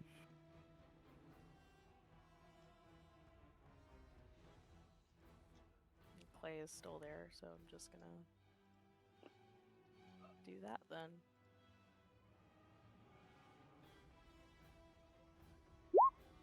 Does an 18 hit? 18 does hit. 6 bludgeoning, and then my spiritual weapon. Let's see if this thing will hit. So 12. 12 just hits. You know, you'd think I'd get more hits with the +6 than the +3, but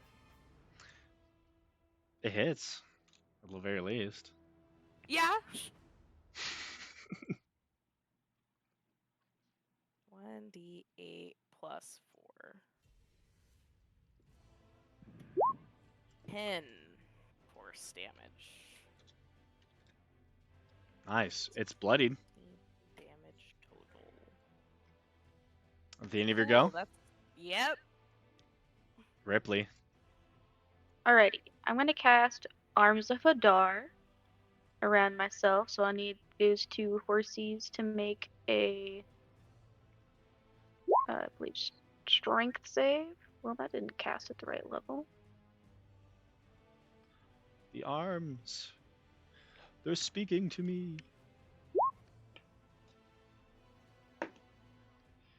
Not exactly the area, it's like a little wonky, but it doesn't stay up anyway, so. For strength save, Mhm. it's 13 from blue.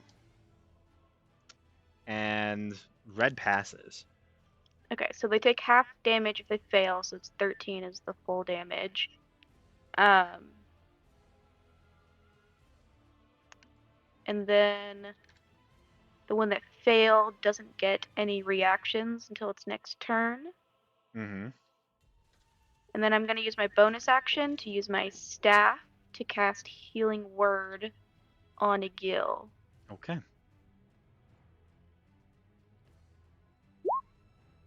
You cast Healing Word towards the currently cold body of Egil, laying on the soft snow and grass in the area. And he coughs and comes to life. Oh, okay. All right. And then I'm going to use my reaction to teleport as he heals Mm-hmm. to get the fuck out of Dodge. I'm going to teleport over to Bonnie and hope she protect me, or at least it draws some fire, because I'm nice like that. Nice.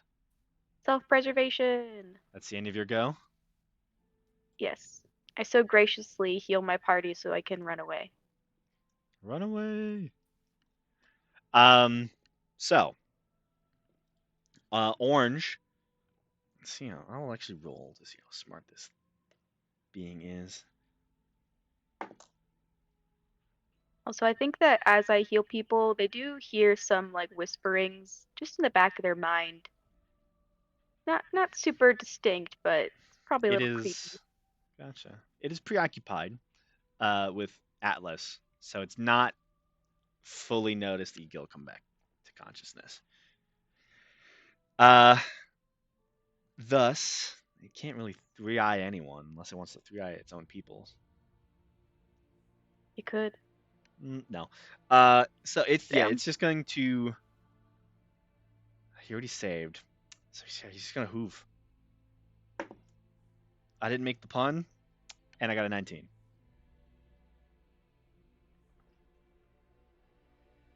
So Yep, that hits me. Sweet. It behooved you to get hit by it. Ha ha ha.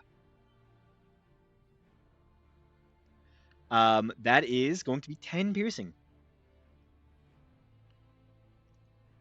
That's that one's attack.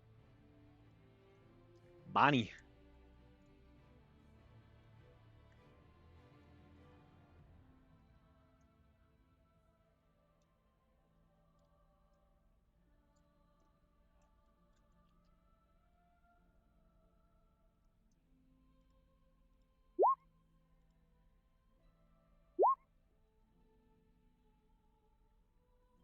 Green. That is a failure. And it was already damaged, so it takes 7. It is looking rough. It is barely up.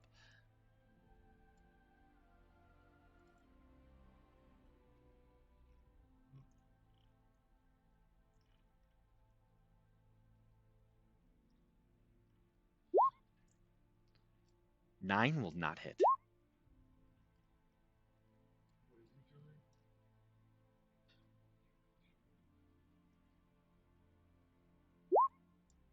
Okay. Orcs continue to run away. brings it to blue. Blue will charge this way. It's going to attack Asanoth. Help its buddy out.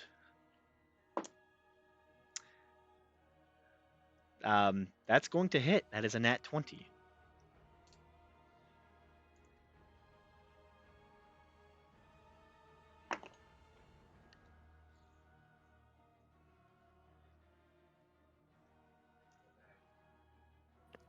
This is the bullywogs all over again.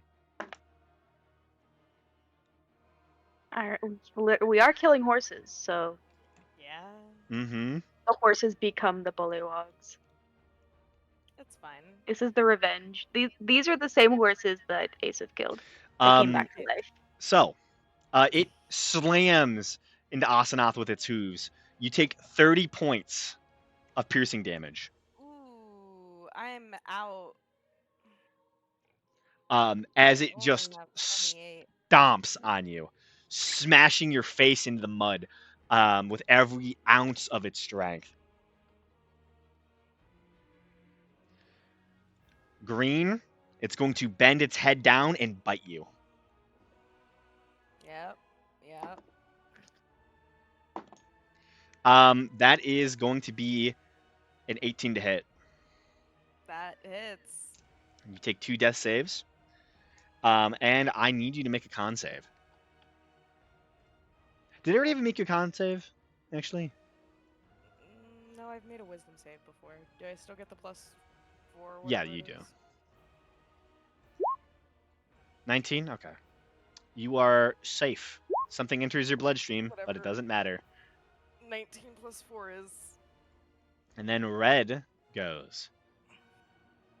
Red charges You gotta stop this. and attempts to behoove you. That's a 16 to hit. I don't think it's very behooving. Yeah, that hits. What if we TPK here? Honestly? To the horses? Possibly. Possibly. Oh shit. That's They got 18 so points. many heals! That's 18 points of piercing damage. Oh, just. I still have most What of if my it spell was slots. what if it was fire damage? It's not. Or even poison? It's not. What if it It's a was? horse. It's just a horse. What if this horse has real nasty hooves? And they're covered in poison? You want it to be? If it was poison damage, I'd love that. But It'd it's be just gonna more immaculate poison for damage me. On top of the damage you're already taking. I don't want more. I want the piercing to be poison. That's just not gonna happen. It's not gonna happen. Well, it could. It's not gonna happen. Okay, I need to make a concentration save. Okay, I keep my spell up. I know where the cow is. You know where the cow is for sure. That is, yeah. That's that. Grim will yell towards you, Atlas. I can take orange. Get purple, or get the cow. He's not speaking in battle tactics. He's speaking like a regular Raven would. Get the cow. Get purple. Get the cow. I can get the horse. Meanwhile, there's a flock of 100 ravens just watching. Yeah, maybe the other ravens just start pulling their damn weight. They're just regular ravens. He's at least They magical. could attack. They do like what, a D4 of damage or something? They could like swoop in. You want him to use his ult right now? Want him Hey, to use his death ult? by 1,000 cuts. You know? You know what? He'll ult. He'll press Q Yeah, press on Q. his turn. Do it. On his turn. Bring in the cavalry. The cavalry of 1,000 ravens. Grim the Raven, press Q.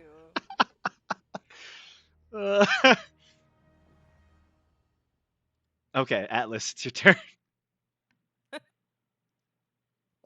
Yeah, I'll just attack purple. Do it. 14. 14. 14 will hit. I had to get the sheet open. Ooh. It is literally on the cusp of death. That does not seem like a very strong entity. It's just another body on the field, but it is on the cusp of death. Anything else? Nope, unfortunately not. Okay. The Raven of Ill Omen, Grim, on his turn, he's going to do a flyby. He's going to attack and put all of his attacks so far into orange. That is a nat 1. That misses. For his beak, his talons. Okay. He's losing a luck. There, that's better. I'm even going to add the D4 onto that to make sure. Yeah, that's a 20 to hit.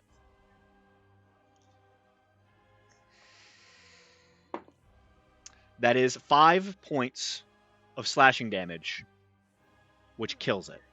It was at 4. He then uses his flyby and will fly closer towards the other horses and yell out in Sylvan. You just hear him say, Lasaresioshk! Seemingly giving an order. Purple still has his turn. That is an 11 to hit as it tries to hoove you.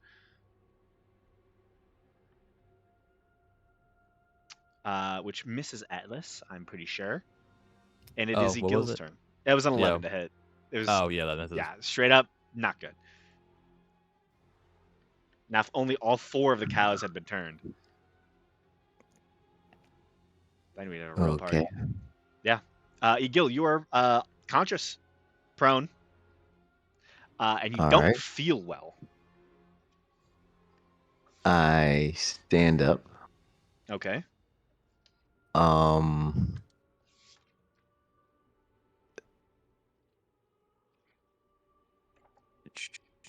Okay, I can get there. Can't get there. How is purple looking?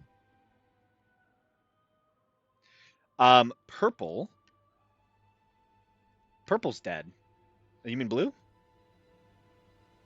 Oh no, the Oh, that purple. The purple cow. Brink of death. Literally could die if you sneezed at it. okay. That's the will. same for all of them except for red. They're all very, very injured. Red is just bloodied though. All right. Who goes first? Atlas goes before that one. The issues I don't have. So you said all of them look like they're pretty much on the brink of death. Yeah, they're all like greatly injured at this point. Ostenoth is down. Ostenoth is the only one down, right? Yes. Okay. I can get her. Then. Okay. I will. Which one goes next? Oh my gosh, this is freaking ridiculous. Okay. All right, I'll leave the cow to Atlas. Is there any way? Damn it. I will use my key point to use Step of the Wind. Oh, please. I hope this works. I really don't have. I can't really afford this. Actually, nah, that was a bonus action. Fuck. Damn it. All right. Well, anyways. Is there anything else I can do? Nope. I just got to go for it. Okay. Bonus action. I mean, main action attack. Come on. 21, Finally. 21 hits. I finally hit something. That's crazy. Hell yeah. 8 points. 8 points. Yeah, that is enough to kill it. You take one of your daggers, your medical tools, and you jam it into the side of the face. The massive horse begins to rear up to try to buck you off, but you stab it deeper into the brain cavity, and you twist, and you shut off whatever life this creature had as it falls to the ground, dead and prone. All right, now I get. I'll use Touch of Death, or it just activates since they died within 5 feet of me and I caused it. I gain 7 temporary hit points. Nice. You're more All alive right, than ever. honestly. But that's all I got. I got nothing else. Okay. Asanoth. Privately, please. Okay. What a death save? Yes. Mm-hmm. I Privately, please. Google numbers. Yes. I would love to do that privately. I'm just gonna Google this so I make sure that I am doing it right. It's /GM roll space 1d20 Okay, thank plus you. 1d4 because we're blessed. Mm-hmm.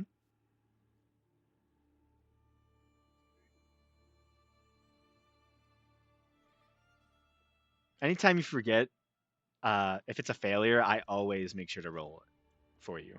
Anyways, so.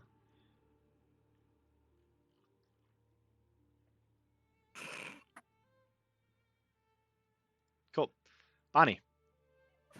Not Bonnie. Ripley. Ripley, yeah. Okay. Yeah, Ripley's name doesn't. Ripley's. Everything is broken on Ripley. I don't know why. I love that for him. It tracks. Oh Jesus. The wind. This is in a wind tunnel.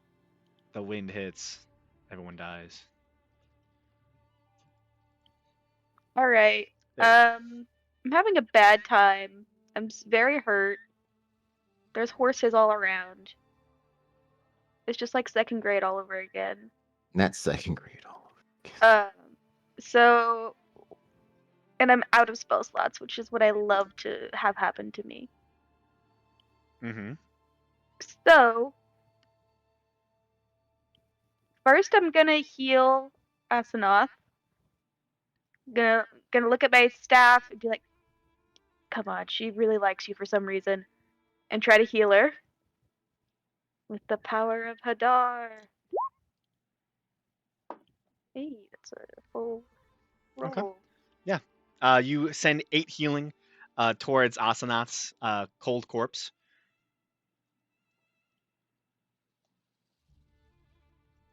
Okay. I'm assuming I see that it doesn't really do anything. Just she doesn't move. Alright. He's just gonna mutter, you fucking piece of shit. Still looking at the staff. And then I'm gonna use that to teleport over 30 feet and then run an additional 25. That's, yeah. And god damn it, I hate everything. Okay, fucking cantrip, I guess. On blue, do an Eldritch Blast. Okay.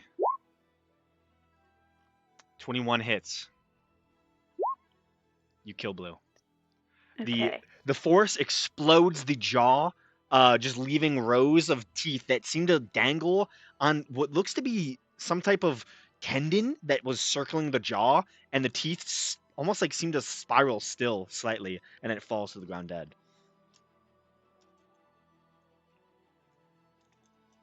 And I look over at Asnoth and I'm just I've so much hate even attempting to talk to Hadar, but I am praying to him actively to save her. Like in my brain.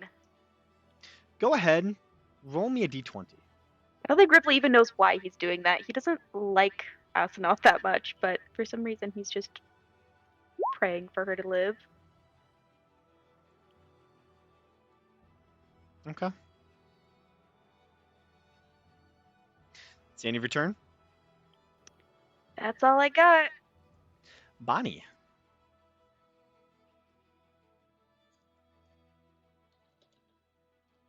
It's your turn.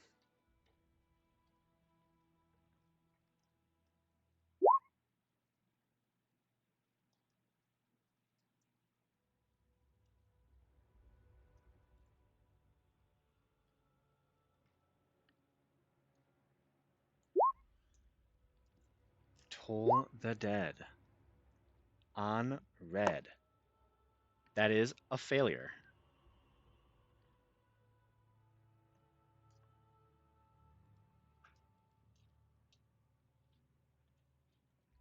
It is also damaged, so it does take the 12. It is the brink of death once more.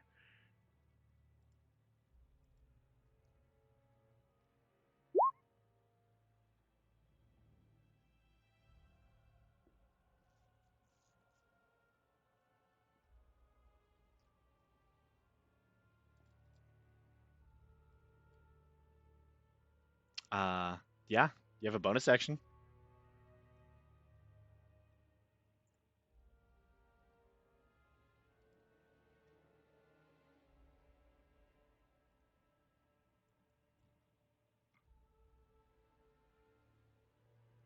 Bonnie?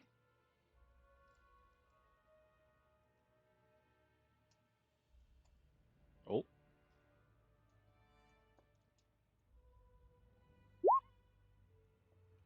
All good.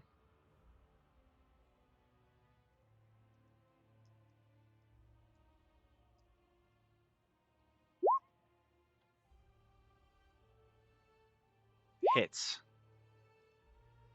Whatever damage you do, it will likely be enough. As Clay sends out the forceful strike, this one hits right into the throat of the creature. You can see that kind of engulfed section just explodes outward in red viscous. Luckily, he moved away, so you're not covered in red.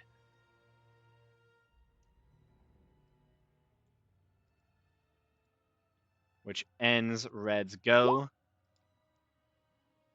and brings it back to Atlas.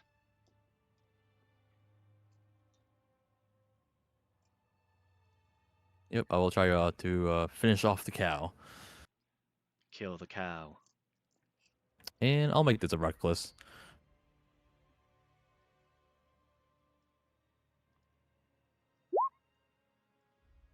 Ooh. Nice. That 100% hits.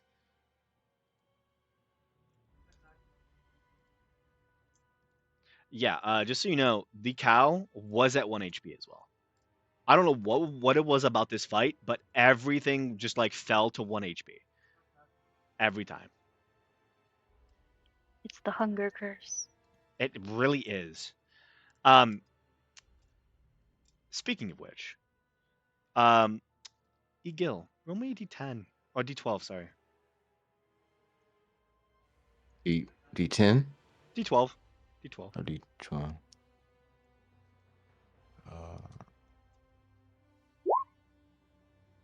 What did you get?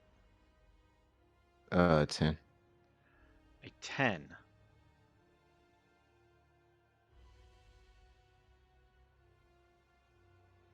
Okay. Roll me another D12.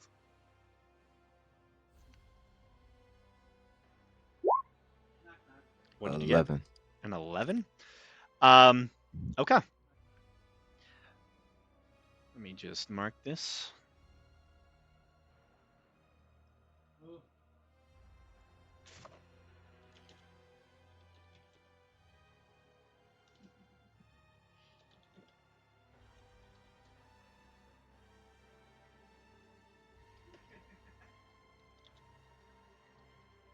Good to know. But with that, with the silence that kind of befalls the battlefield, battle ends as all the cows and horses have been turned to the dirt.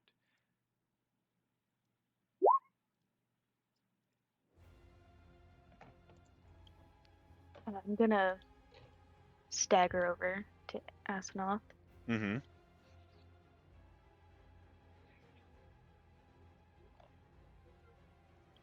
and then It- just like kneel on the ground and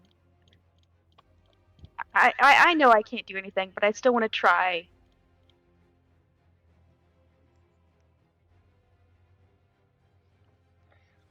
Okay. Go ahead and make a medicine check. Christ. Abysmal rolling as An usual. 8. Yeah, you just begin doing like random just like medical checks, trying your best to like figure out I like yeah. give the aid If you help wish. action. Yeah. My. There's a lot of movement. It's hard to tell what's going on. Which makes it all the more confusing, Asanath, when you open your eyes. And just see like everyone over you, and like they're trying to give you CPR, and it hurts, and you're just napping.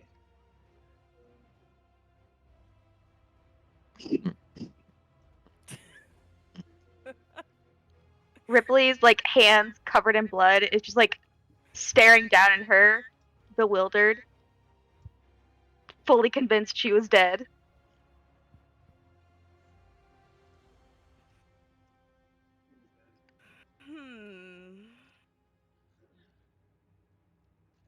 The last thing I remember is being trampled. Mm-hmm. Gil pulls out his notebook. What do you know? What did the sensation of trampling feel like?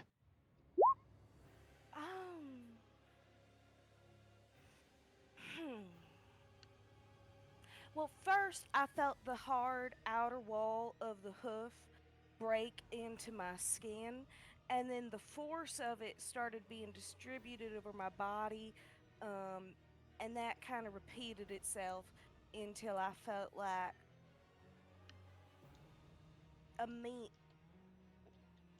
felt like a sausage. Like the meat inside of me was all ground up, and then my skin was the sausage casing.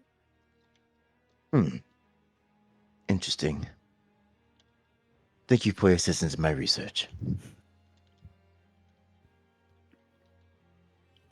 Lovely Ripley gets conversations. a little queasy at that description, walks about 30 feet away, and throws up. I felt like a sausage casing. Yeah, that's a hell of a description right there. And he's like desperately trying to clean the blood off of his hands. It's not working very well. One of his hands is metal.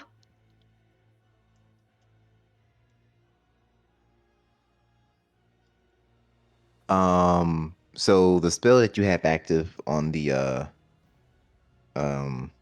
cow It's is still up. Yeah. it's Mind Spike, right? Yeah, I know where it is.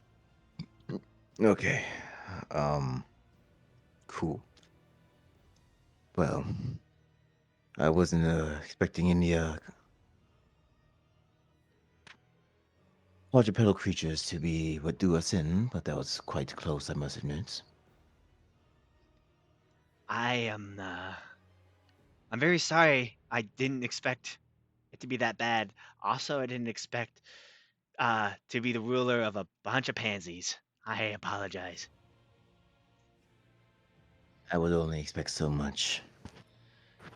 I- However, I do not know how we will find them now.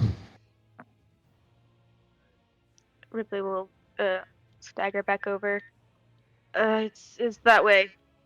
And he points in whatever direction the one he marked is. And you said that I feel weird, right? yeah. When I got up. Strangely, it's hard to place why you're feeling weird. You don't fully know yet. I know because I already have a more naturally sickly state. So If you wanted, you could try and make a quick medicine check. Okay.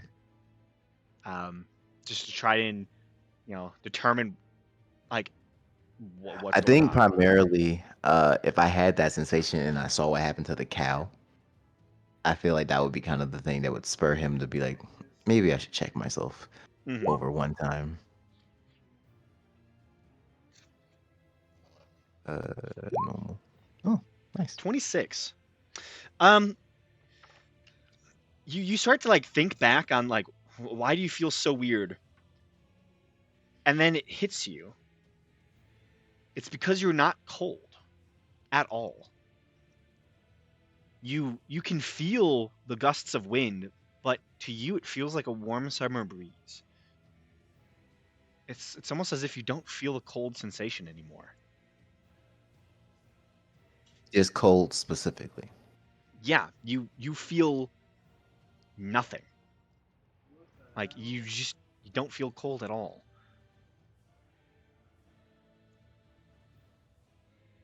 Do I feel warm or just don't feel cold?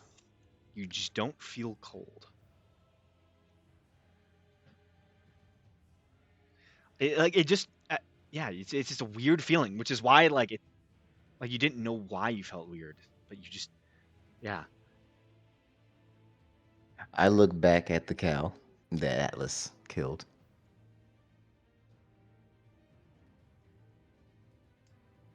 I feel as though I might have more pressing concerns. I don't know what that horse did to me, but something certainly isn't right. Hmm. Can I try and look Egil over and see if he's cursed? I've kind of I've got a lot of experience in curses. Go How Like, ahead. long do I did your sense magic the hunger last? curse on him? Yeah, go ahead Before and you do- roll an Arcana check Oh, yeah. if you want. God, can I fucking roll You have a good ever? D4. That doesn't affect Jesus. ability skill. It's skill a check, different right? type of bless. Oh, it's a different type of bless. Yeah. Okay. Yeah, Yeah, it 16. only affects saving throws and abilities. 16. Desperately need to roll better. Fucking There, Christ. you look at Egil, and you look him over, and he's 100% cursed. It doesn't show that like it doesn't seem to be malforming him like the cow, like elongating him or like giving him a third eye on the say the horses, or even like, changing him too much. But like as you get closer, there's definitely this almost like layer of energy over top of his scales and his skin that seems to be malformed. It's just like this faint energy, and you're pretty sure he's probably cursed. Okay, I don't say anything at the moment. I feel as though I should merely be forthright with you all. I guess be on your P's and Q's. If I appear to make any changes, do as necessary. I've never heard of a person getting cursed by a hunger, but that's new.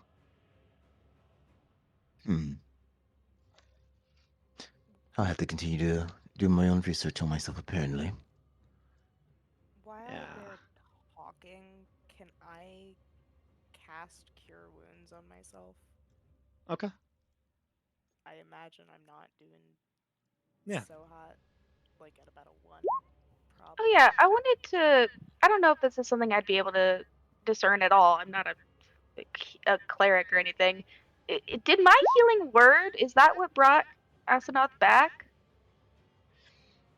Make a history or check. was it me for the first time ever actually asking Hadar for something Make a history check. instead of just telling him to go fuck himself? You have a D4. Okay. Oh, it's You're 21. not exactly sure when Ripley started breathing. You're Irrational definitely state of breathing. you're definitely sure that it wasn't when you healed them.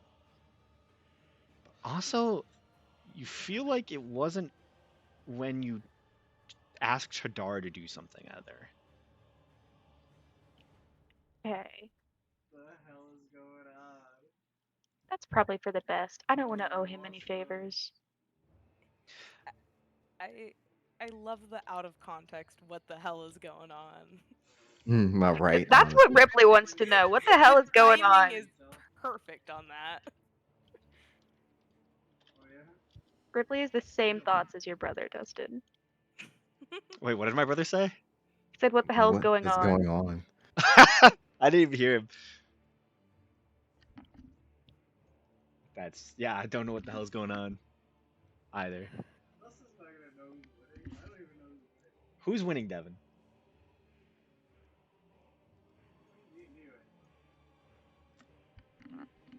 What game is this guy playing?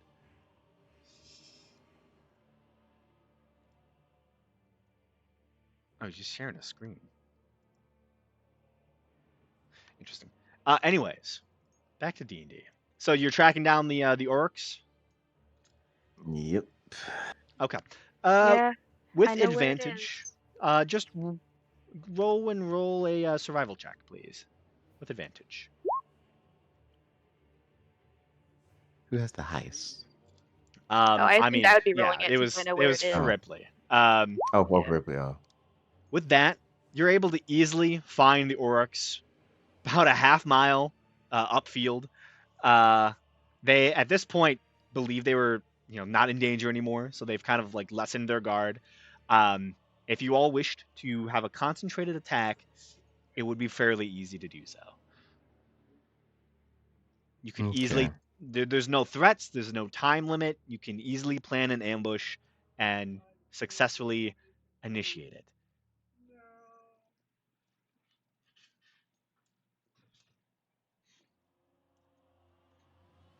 So, you are able to. How many orcs do you want to take down? Probably just 2, unless we want one for Yeah, they ourselves. wanted 2, right? I mean, you would leave one orc alone in the wilderness. I mean, how's everybody on rations?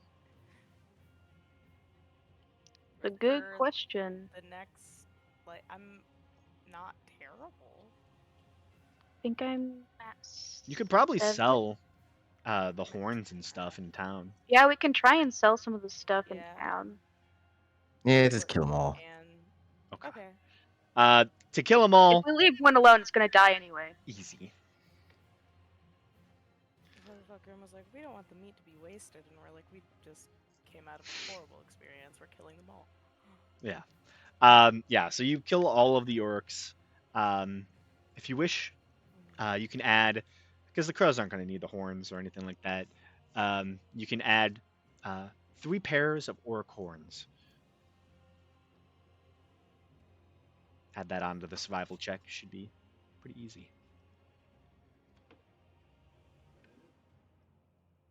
And if you wish, I'd say with a whole orc, you can probably add.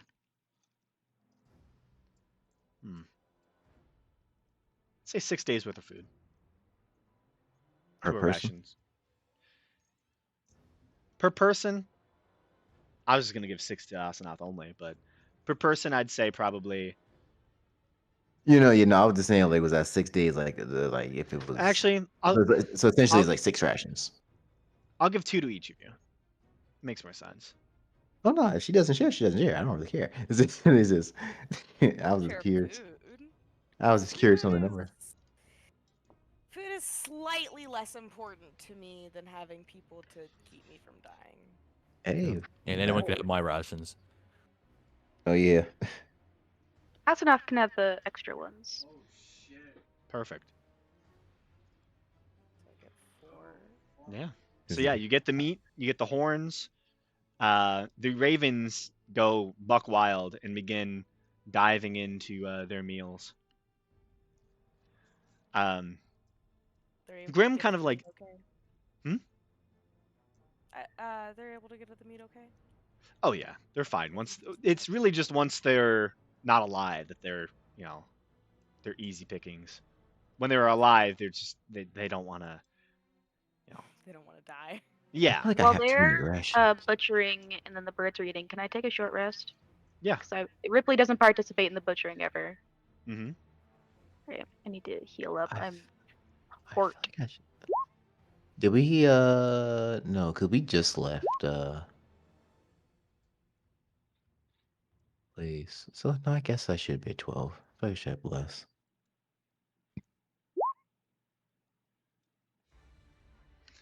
I mean, some of you are still covered in. Up and probably Atlas is only the one still covered in the blood. My actually my my coat actually cleans itself, so I shouldn't be covered in too much Bonnie, you blood. said that you were like doing Presti, right? But if you're offering to clean, a doctor always likes being clean. Mhm. Ripley would love some magical cleansing. Can we have a small decontamination session? Like the dirt and grime is fine, but he hates being covered in all this blood and gore. Yeah. I mean, the decontamination session is, Everyone go in the easily had. decon chamber. Yeah. It's so funny because Ripley cares about the blood and Egil cares about the dirt. That's the problem for Egil. Asnath just wants to be included. Ripley's used to like sleeping I just outside. He's wanted not used to being covered in blood. I just want to be here with you guys. That's it. We can be Um, dirty. We can be clean. as It doesn't matter. as you're doing this decontamination session, there is a small sound of like feathers and hopping, and you turn your head slightly, Bonnie. You can see a raven that has clearly been on the inside of one of these uruks, just absolutely dripping red, and he like hops up to you and goes ah ah, and kind of holds his feathers out towards you.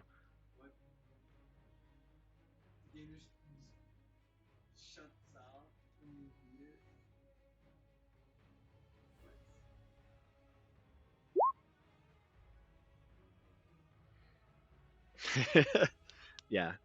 Some of the ravens definitely choose a little cleaning session as well if you offer. They will, in return, surprisingly, a lot of them have money. You'll probably make about.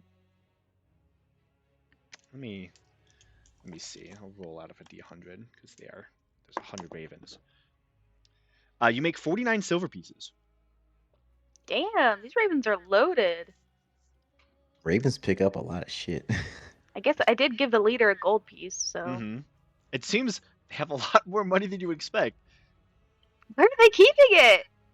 You don't know. Don't ask questions. They just regurgitate silver pieces. Pretty Like much. that one penguin from Madagascar. Definitely. Rico.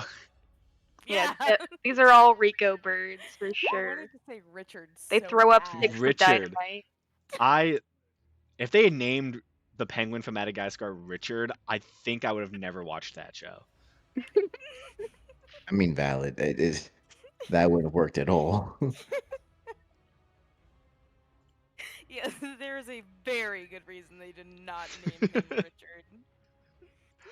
But yeah, the ravens enjoy their cleaning session. Not all of them get dirty enough. Some of them seem more haughty almost. And they refuse to dive into the bowels. There are some who are literally just like going in.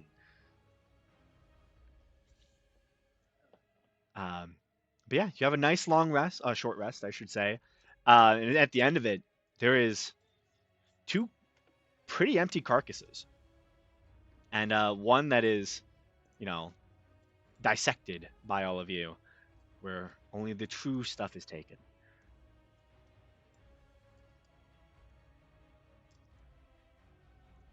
At that point, though, Grim will kind of, saunter up to you. Well, you did us all a service.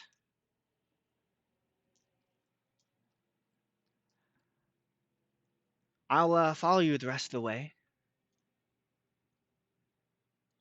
And, well, make sure you're safe as well as we can. We're good at watching, at least. Maybe not fighting.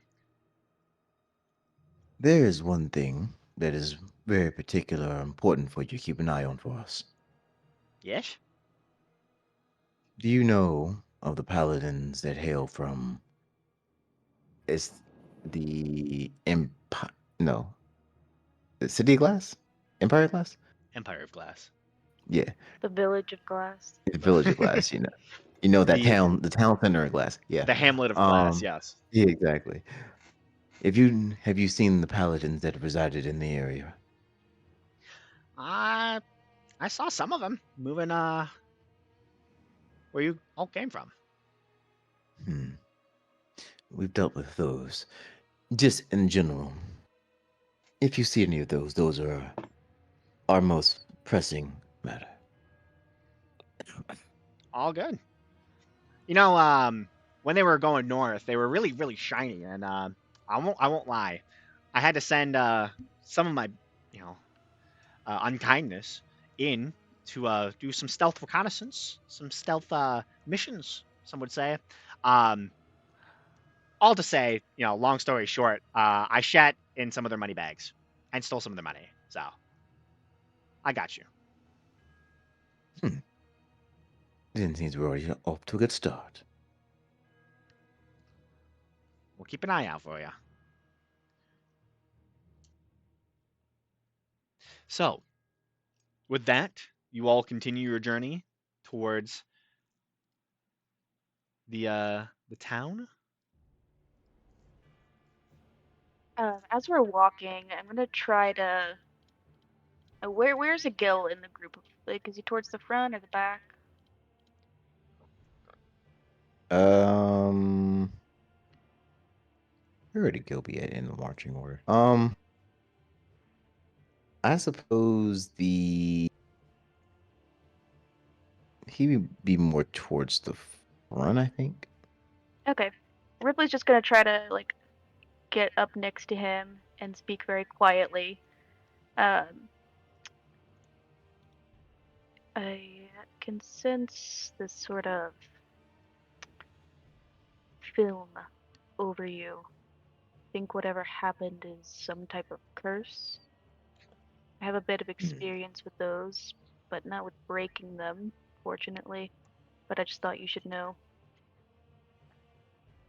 Oh, wonderful magic outside of my realm. Thank you for the information. Yeah, of course. Do you know of any means of dealing with such intrusions? I know that there are people who can get rid of them. I've met some before. They were never able to help me with my problems, but yours is different, so they might be able to. Believe it I'll has to be a seem. holy person of some kind.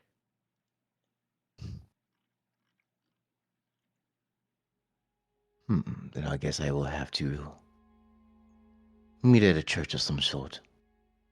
Yeah, maybe they've got a temple in Reedtown.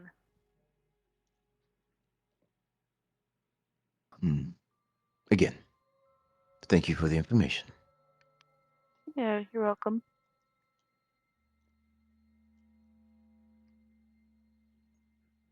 If you ever want to take a look at sort of a physical issue I've got sometime, I'd appreciate it. Ooh. Like, the second you say that, his eye kind of lights up. You do say. I suppose we've been through a lot. I think getting to town would be the best place for us. Somewhere Yeah, of more course. cozy, as it would be.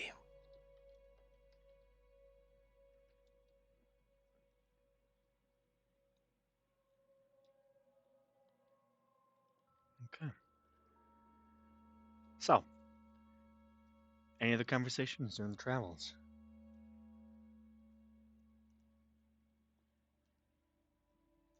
No.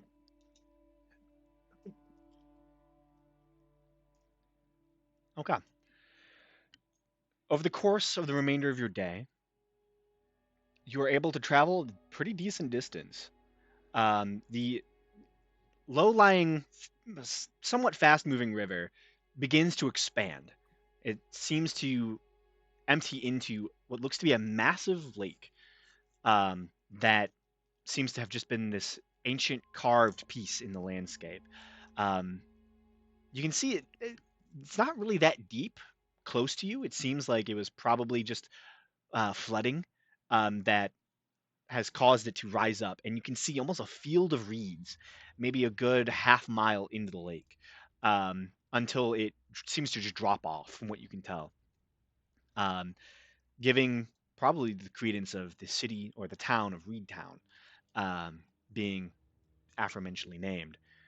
All the while during your journey, Grim just speaks on pranks he's pulled in the town, and all manner of different scenarios that he has come across. Um, you know, talking about an old boatman who ferries adventurers deep into the lake, some of which never return, and how sometimes he'll just see the old boatman sitting on the lake and he'll just go and assault him as often as he can. Um, there was times that he and his pack picked up rocks, and then at one point they hit his boat with enough rocks to sink it, and he had to swim back to town. Um, God damn. they're mean as hell. Like And what did this guy do again? huh? What did this guy do again? He's He just existed. he's like an old boatman who like Okay. takes adventurers out on the lake, and he just like harasses him daily. There's a specific guard that has threatened to kill every raven he sees. Um, so uh, he will And here we pull up with a pack of ravens. yeah, Grim sometimes will go to his house, knock on the door, and then imitate his childhood love. And when he opens the door, he calls in his face and flies away. Is Wow. Love still alive? No, Why does he keep falling for it? because he's depressed. So the man has threatened to kill every raven he ever sees.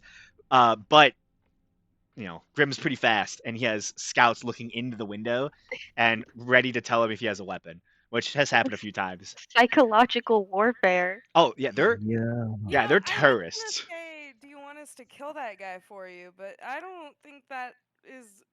Enough, apparently. Yeah. Well, Um, not only that, but I also think that it would be too good because that guy clearly wants to die. no, he doesn't deserve to die yet. Not yet. Not yet. Yeah, so He can go through some generally more. the town does fear ravens. So he will tell you that a lot of his pack, his unkindness does remain out of town. He'll probably just go in with maybe like a contingent of 3, just to have a few more eyes for himself. But he'll join you in town, you know, try and show you some of the ropes if you wished. That is crazy. Hell yeah. What better way to tell the town that we're evil than to show up already friends with the things they hate? Did we find our new mushroom man? I see them. Our little guys. His Our evil little ravens. guy. Oh man. Not evil. Yeah. They're just Neutral malicious. ravens. His Oh. malicious neutral raven. As is their right. That's They'll be evil. exactly They'll right. be evil after dealing with us. They Don't worry. actively Yeah. spread misfortune.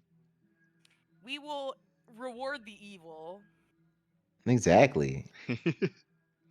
They will be evil by the time we are done. So, as you travel, you do notice that night hits just before you reach the town. You're probably a good hour, maybe 2 hours away from town in the darkness. So if you wished, you could travel through the night and go into town, or you can choose to spend the night one more time in the wilderness.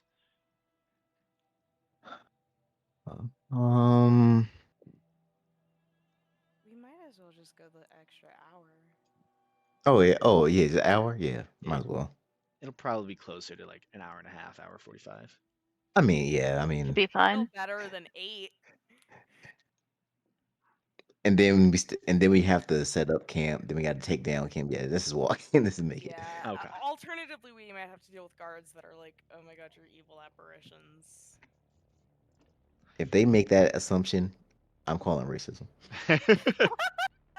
I mean, yeah. What have you done? You literally just look like normal people. I know we I'm have- calling racism. Ravens, and we're showing up at night. Mhm. Oh, because her face is burned. She's an apparition. You know what I'm saying? I thought gods meant it stood for something. Where does the world come to? We should Oh, just goodness. accuse them of that, even if they Um, not mention that. At all. Yeah. If they deny us at all, let's just accuse them of shit. Absolutely. Just accuse at this point. Gaslighting, the ultimate form of malicious intent. Gaslight, Gaslight, gatekeep, girl boss. Yeah. Gaslight gatekeep. Oh my That's our gosh. party's motto.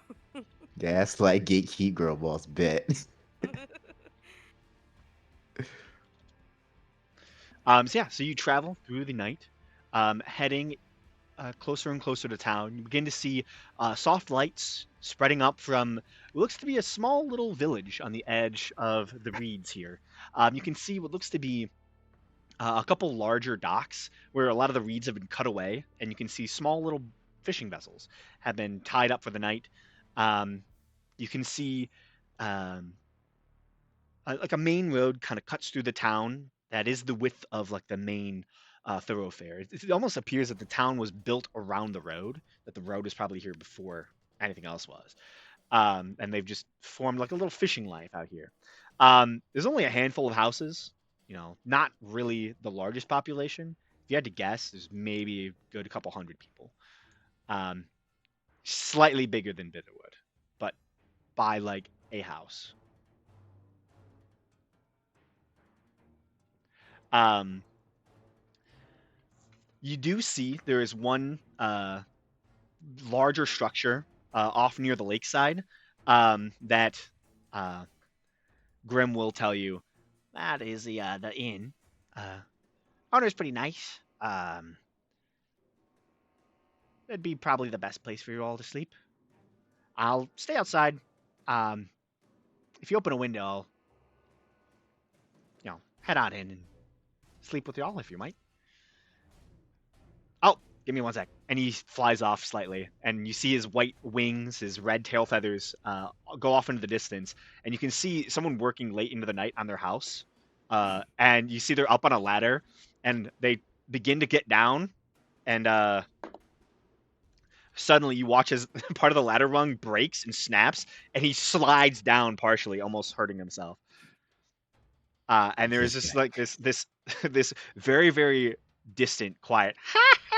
Oh my god. These birds suck. I love them. I'm glad they're on our side now.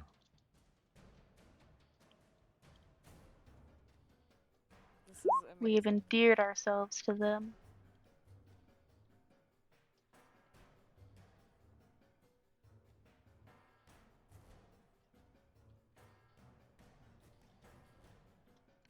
We should go to the inn. Definitely. Sleep with a roof over our heads. See if they have a bath. Prestidigitation can only do so much. Yeah. I mean, yeah, it can only do so It much. doesn't But make it's still you feel useful. clean. It just makes you clean. You know what I'm saying? It's I like- don't know if It's does like does it Goodberry. yeah, but does it give it like the soap smell and everything? Does it give like No, the exactly. It just makes Exactly. you like. It just removes the particles away from you. Exactly. So It's like you can eat good. you all walk up closer to this, two-story inn, and you can begin to see the name of it. It is the Sheltered Boatman. All right, let me open up my notes. Yep, Hold more notes. All right. Okay. And this place is called Reed Town. Yep, the Sheltered Boatman in Weedtown. All right. Location.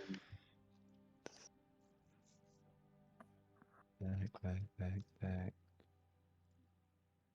Reed Town.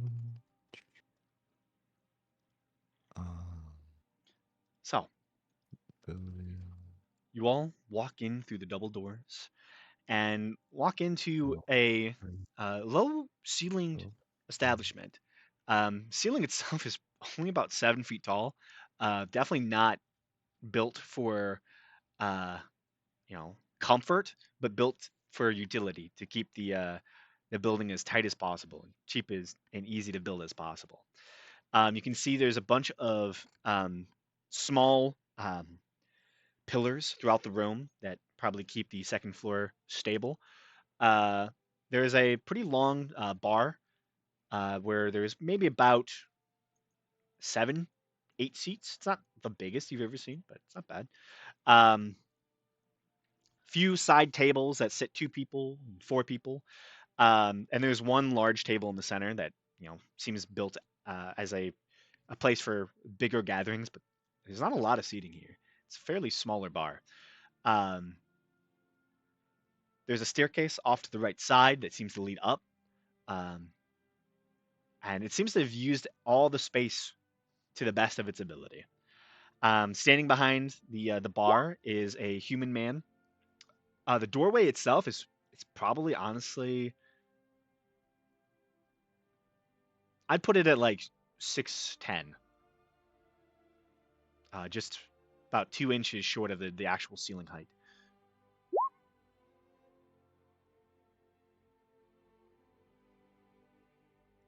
Um, but yeah, standing behind the bar itself is a human man. Um, in his older years, probably about 44. Um, currently with like slightly graying sides.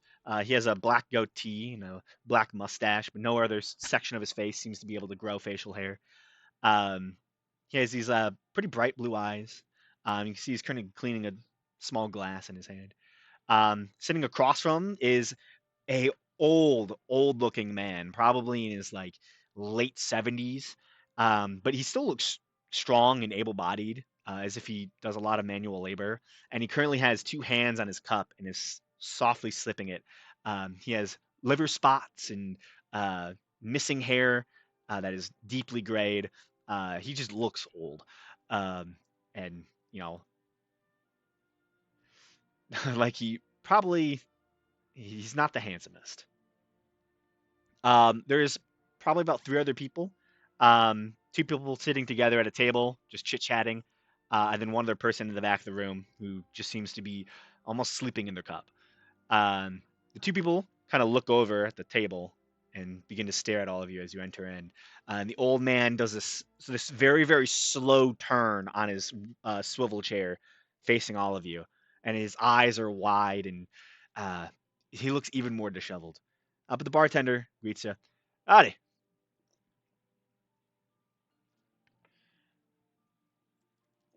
Hi.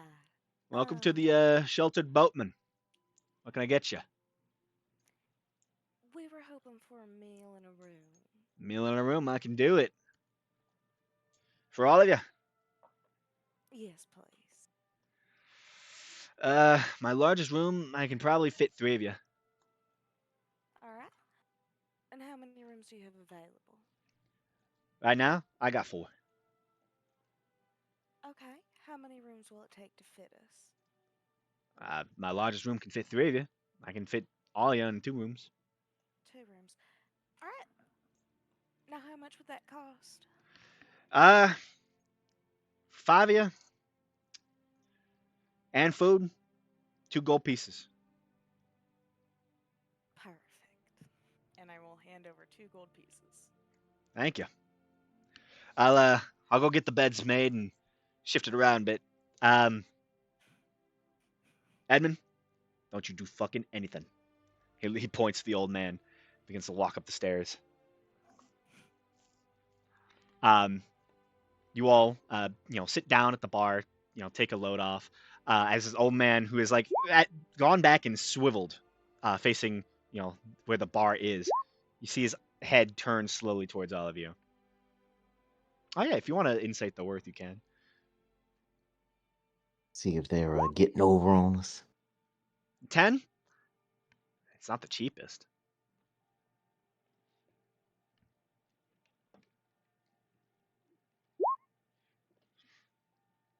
Honest, yeah, it's not the cheapest. I mean, it's about 2 silver for each of you. Just average for room cost. But food is that's a little pushing it.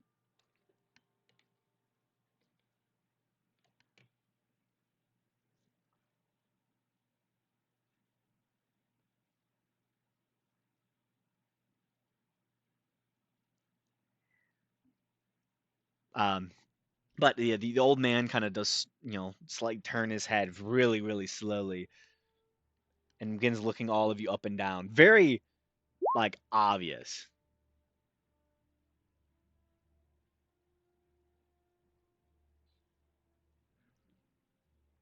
He has a very wide, almost like crazy eye to his look. I will watch him. I'm not gonna like look him up and down, but I will watch Do you make him. eye contact with him? Yeah. So, have you ever heard the story of the lake? He says really loudly. I could take you there. The ancient temple cloistered under the water. That is fucking hilarious, yo. I was not ready. Can I insight check him and see if he believes what he's saying? Make an insight check. Oh, he believes this shit. I promise you he does. I've met these type of people. 100% he believes it. Its ancient door is red with the blood of many adventurers who've never returned. I could take you there. Ferry you across the water to that ancient place. If they've never returned, why would we want to go? For the treasure! The secret treasure. I saw it once with my own eyes. I saw the temple. This monolithic structure of darkened granite rise from the water. It beckoned me in, and I saw it. The red, the single eye. And then it spit me back out. I've never returned. Never graced its halls. Oh, how I wish to be back.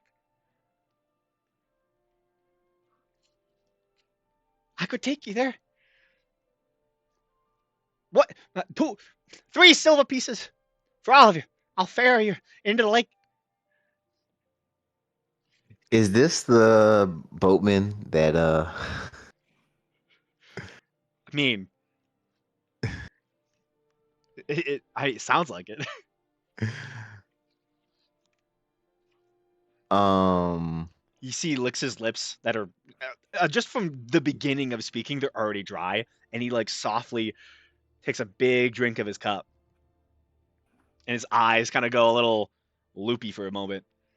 and he said it's in the lake. Mm-hmm. In the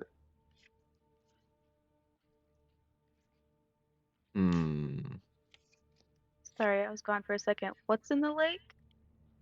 the old the old man. The ancient temple, cloistered under the water.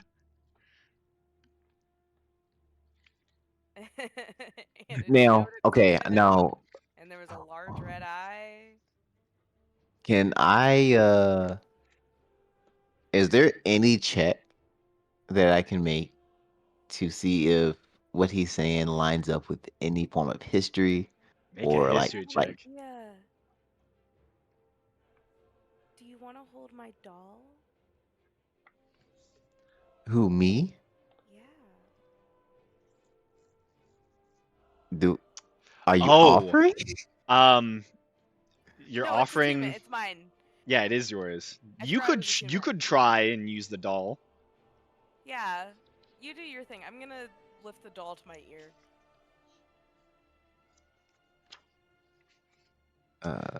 Okay. No.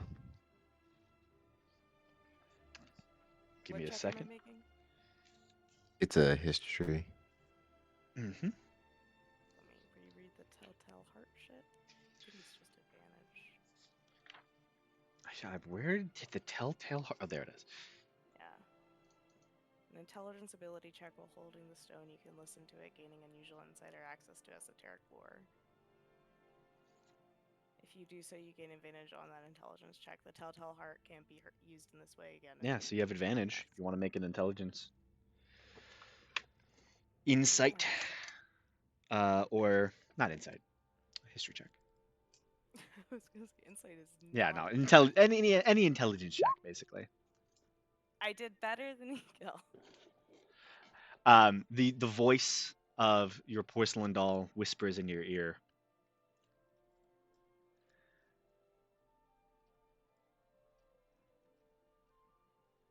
Crazy.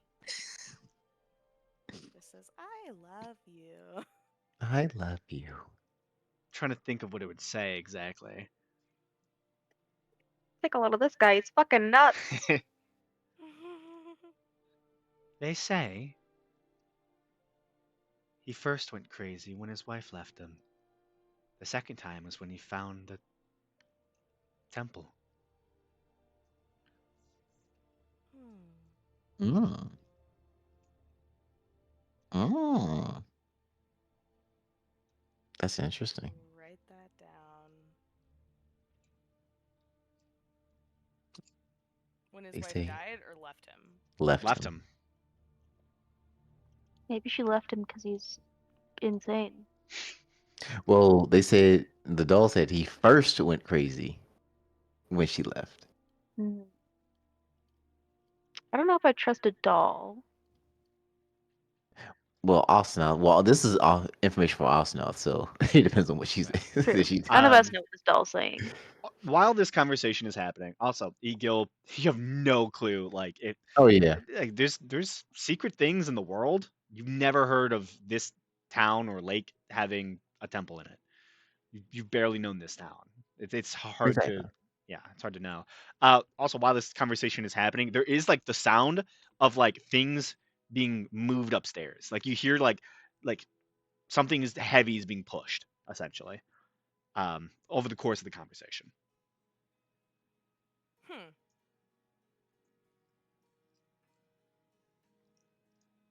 Weird. Is there anybody else in the room? Any There's other three patrons? people. There's one person who's sleeping in their mug, and then there's two people who are just chatting off in one of the corners. They do keep looking over every so often. You see one like shakes his head and mouths something. Can I He's see what at he it mouths? again. Can you read lips? I could try. It's hard to tell what they're saying. Okay.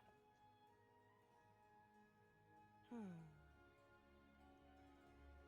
I'm gonna put my doll in my lap now. Well, what would I say to this guy? What is Ego gonna say?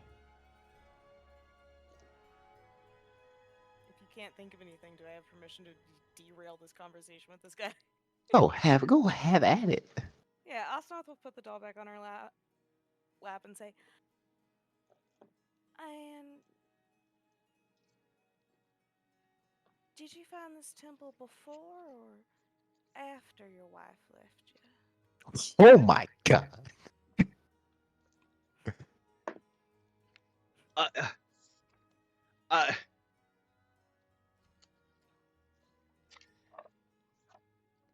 she, she didn't leave me. She died. It was the temple that showed me. She just she had to go and get away so she could die in peace. Of course. Brat, I should have known. Did this guy murder his wife? We- I'm gonna look at everyone else and say, I'm pretty sure that there is a temple, at least There as far as is he's a concerned. temple. When you see it, you'll be astonished by its beauty. When that darkened granite rises from the lake, his eyes are closed now. He's just like using his hands, almost like he's imagining the temple rising. When that door opens and you see the light, oh, it'll change you forever. I think I've been changed forever enough times. The treasure you can find there will set you up for life. It could change the balance of power here in Wheat Town for all days. I wish those doors had never closed on me.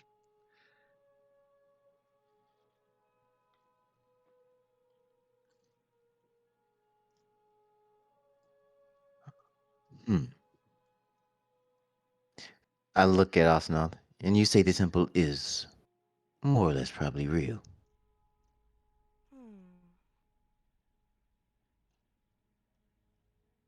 I believe that he found a temple.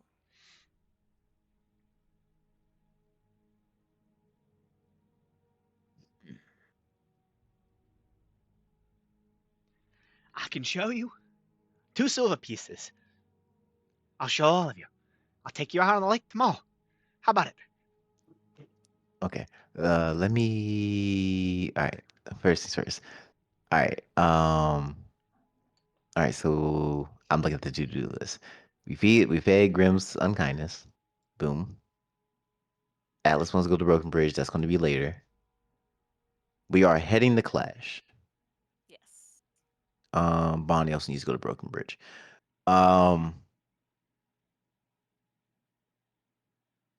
Well,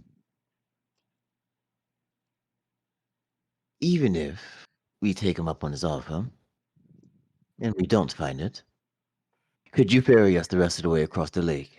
Yes, I can. I can take you all the way across the lake. It could shorten our route to some level of degree, even if we do not find this temple and its riches. That's certainly true.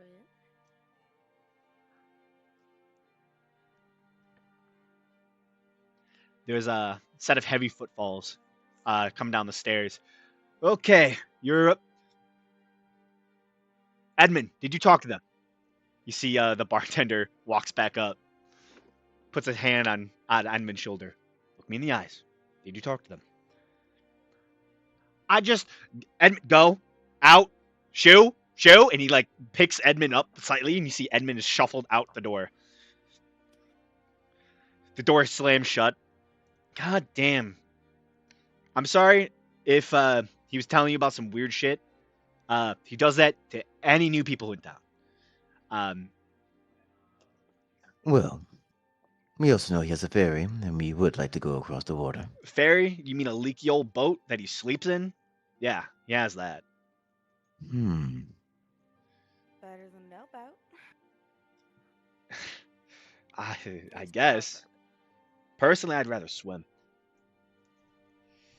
Now he takes adventures all the time across the lake, promising riches and treasure. I think 3 of them have never returned, which, with those odds, man, it's a crazy old coot.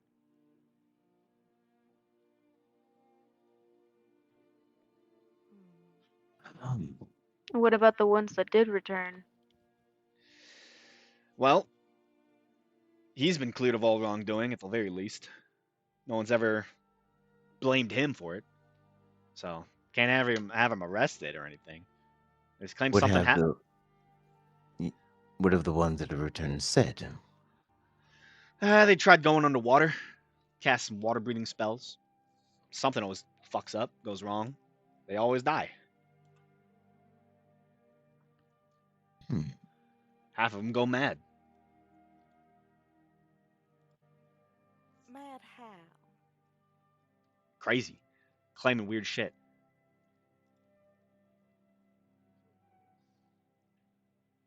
Half of them are at Renridge now. In the asylum there. Okay. The other half just going a normal life. Become normal people.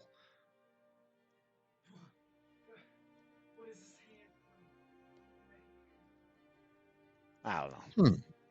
If you are willing to take up that old man on his offer, go right ahead. I can't stop you. I'm just giving you a warning. Does it to everyone. Any new person comes in, claims this whole big sob story, about this ancient temple. No one's seen it. Literally takes you to the center of the lake where we all fish. I don't believe it.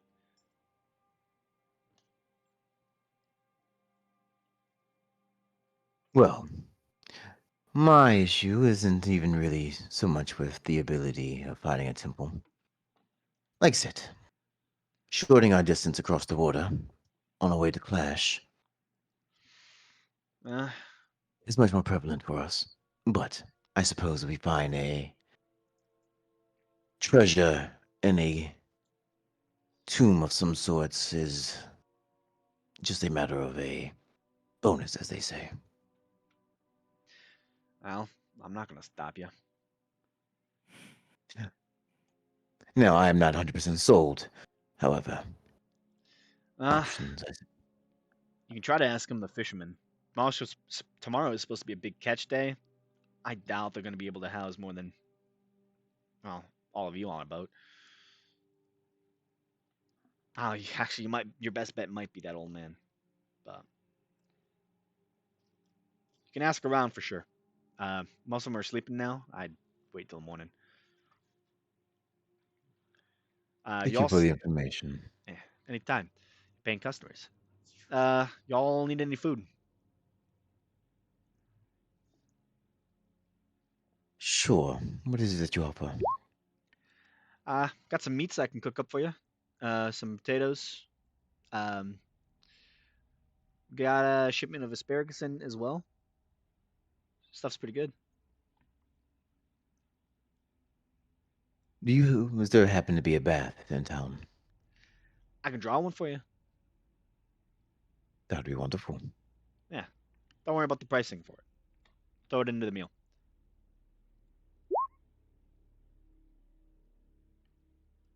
Uh, no, nothing's happening. It's just late.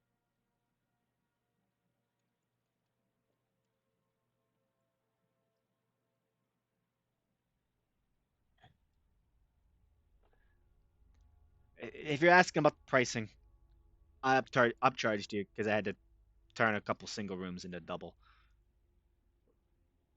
I had to turn a single room into a double. So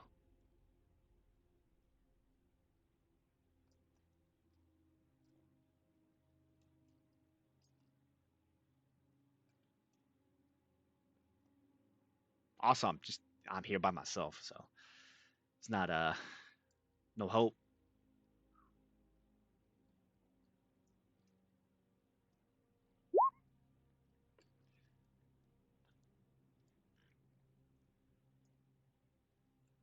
Is it a problem? No, it's not a problem. Okay. Just want to make sure. You're all customers. Well, any preference on meats for any of y'all? And he'll just go through his spiel. We don't have to role play it. He offers different meats. Uh, he'll make You don't want food. to sell us on different cuts of meat? I'm good. It's late. No, he'll draw a Mhm. bath. It is a fairly used tub, but he fills it with hot water. You know, the good stuff, and it's easy enough to clean yourself with it.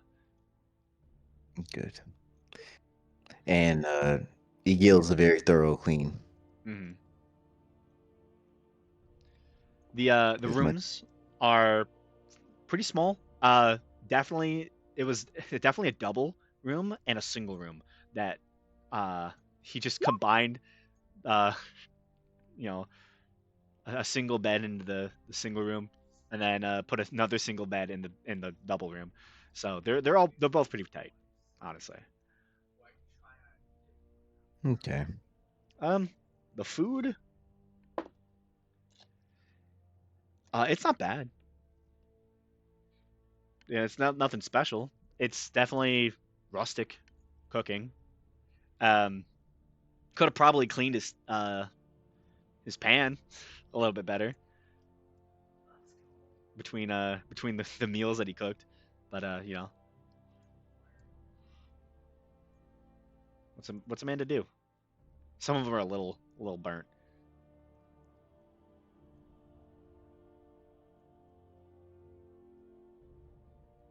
But all in all, you all are able to have a pretty successful night.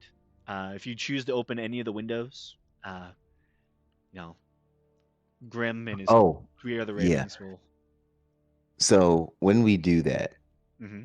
I will ask Grim if what that old man says has any bearing at all. Uh, the temple? He's obvious. Yes. Oh, there's something there. So he's not 100% irrational. Not entirely. It's just an old ruin at the bottom of the lake. It's easier to see from the air, you know, but I've never seen it rise like he claims. He is kind of cuckoo. I've just. The only reason why I asked is since I've gone on my journey, I've encountered much more magical aspects than I ever expected to in my life. So I'm not leaving anything off the table as of yet. Well, if the temple does rise out of the water, that'll be pretty magical. But he's taken 4 different troops into the water. There's been some deaths. It's not the safest place. Just my curiosity is piqued is all. Was he in the tavern? Yes, wild eyes. Yeah, well, I bet his eyes are gonna be real wild later tonight. If at all possible, try not to sink his boat this time. We might need his assistance to get across the lake. I didn't sink his boat this time. Hmm. Good. I shot at his head. Hmm. and then he tried to go up the steps through the docks. It was really funny. You are easily amused. Yeah, of course. Maybe I need to learn to relax more. And he goes, he just kind of walks away on that note. Yeah, don't be so uptight. Maybe next time you'll hit me. I'm Like fine. right now, and I pull out one of my daggers. You see a weird thing goes over his eyes. You can certainly try. Mm. You're very interesting, Grim. I appreciate that. I put it away and I just go get my stuff ready. I appreciate all of you right now too. Now I was expecting just like a boring little group of people, but you're less boring than I expected. Carrying cursed dolls, cursed items.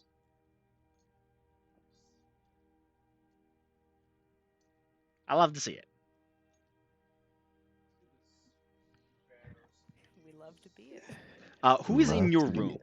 by the way? Who are you sharing a room with? I want to Um, group up with Igil. Okay. So Asanoth probably is also choosing to be in that same room. If she Okay. wants to. Probably. If everyone's okay with that. Oh yeah, I don't mind. Yeah, so I will also look over on Ripley's whatever Yeah. bodily Yeah. My issue. You wanna Yeah. make a medicine check? Yeah, Yeah. so Ripley takes his arm off, and then like unwraps his shoulder and shows that area. Okay. What is it that Eagle sees? Like just Feel free to interject, Graham. This is just what I'm imagining. It's almost like a late stage necrosis, but it looks like it's halted at the moment.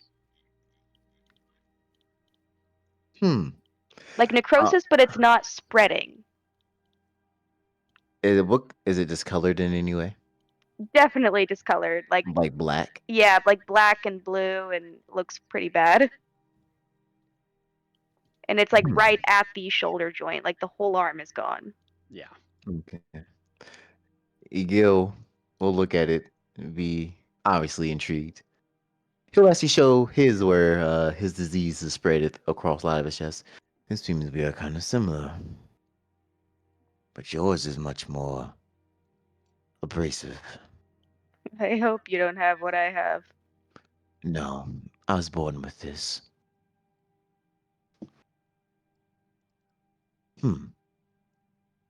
Arsenal, may I get your assistance? What do you need me to do? And I will Well- come over to help. So he'll just kind of have Arsenal get Ripley into certain positions so he can properly inspect. This is just me explaining how I'd get that help action essentially. Mhm. I think that Asanath would probably get like Hadar vibes from this wounded area. Like this is a product of his hold on Ripley, and it probably radiates an energy that she'd be able to feel. Probably. Arsenal's probably touches like this is Hadar. It's a physical manifestation of him, essentially. I'm so happy I was able to find you, Ripley. All right, It's Deeply 21. unsettling to hear. Thank you. You're welcome.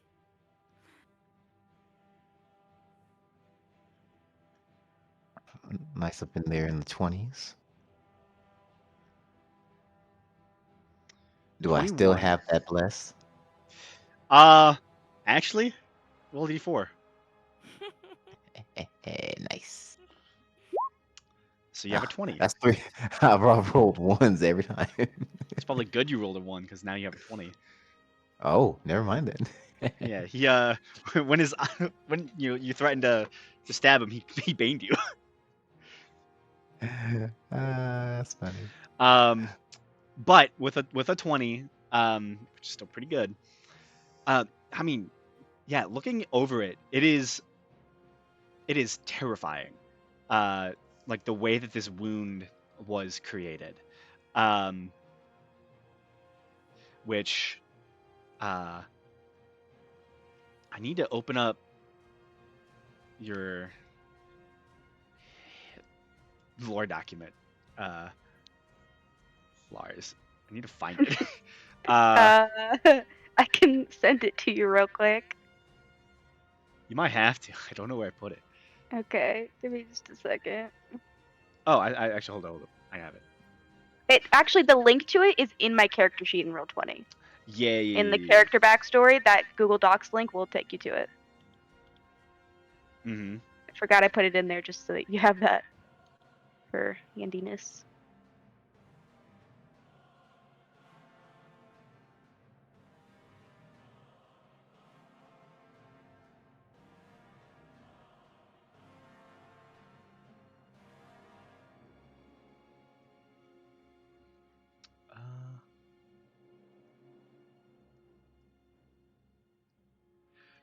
So looking it over, there is this. It's almost like a deep corruption that has festered, yet stabilized. It seems as if, like, at a moment's notice, though, her whole system could just His. be set. Yeah, his. Sorry, his whole system could be just destroyed, and Ripley would honestly have this festering uh, wound across the entirety of their body.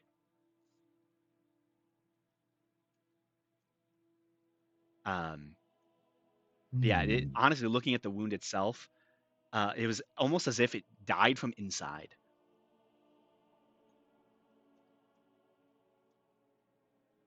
This is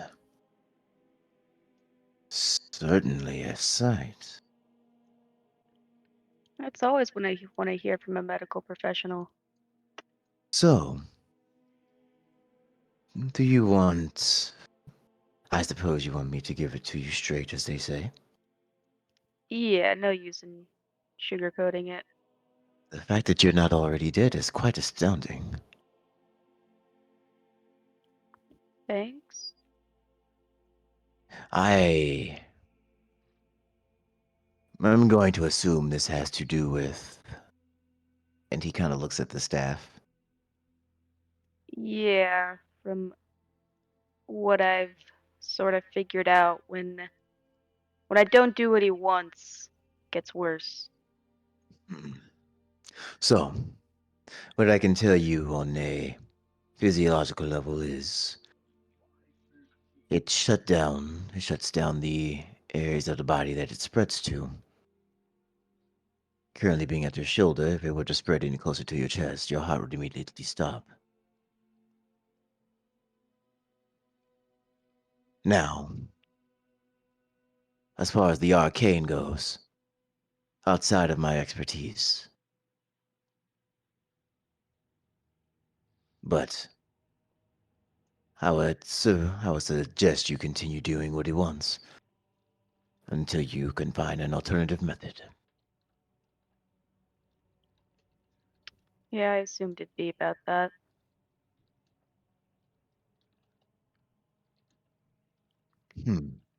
Doesn't hurt to get a second opinion at least. Indeed, of course. The Gil will be writing down notes about what it is, even though he knows it's arcane. I think his notes are kind of be more about how the arcane, even though magical, still creates physiological effects akin to like necrosis. He's just cataloging the correlation between how they interact. I do have something that might be a little interesting to see. Do tell. Ripley's gonna cast Healing Word on himself. Um, and as he casts it, it sort of like heals like a sliver at the edge of where the wound is like being past his shoulder, and then like a small like wisp of the energy also flows into the staff. Like he didn't get all of it,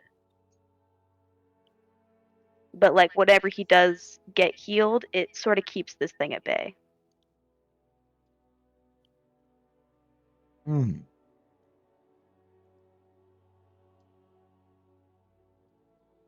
Give and take, you know. I see. That actually piques my possibilities of research. I've never seen instantaneous, I never cataloged or recorded instantaneous rejuvenation through magic. That was very interesting to see. And you say the staff absorbs portion of the healing. From what I can tell, yeah. So possibly, to reverse, I guess, more of the effects, you want it to absorb more into the staff. Maybe. Seems like from what I've been able to get so far, it's mostly just keeping it at bay. Maybe if there was a huge source, it would do more. But that's pretty hard to find. During our combats, I've seen you've been able to absorb such magics from others, correct? Yeah, it's sort of this when I can like feel people healing, and then there's this ache and this ravenous feeling that I just have to take some of it, and it feels awful and I hate it, but Have it you also noticed? feels like weirdly good. Hmm. I suppose he has to make it somewhat enticing. It's good in the way that it numbs the pain for a little while. Have you noticed it affecting your wound in any manner? Mostly that it just soothes it, takes some of the pain away. If you don't mind, I'd like to try a test. Go for it. Arsenoth, well, yeah, I'm going to need you to do your part as well. Arsenoth, do you think you can cast one of your healing magics on me? Sure. And when she does, absorb it as you would others. I want to see if it affects your wound.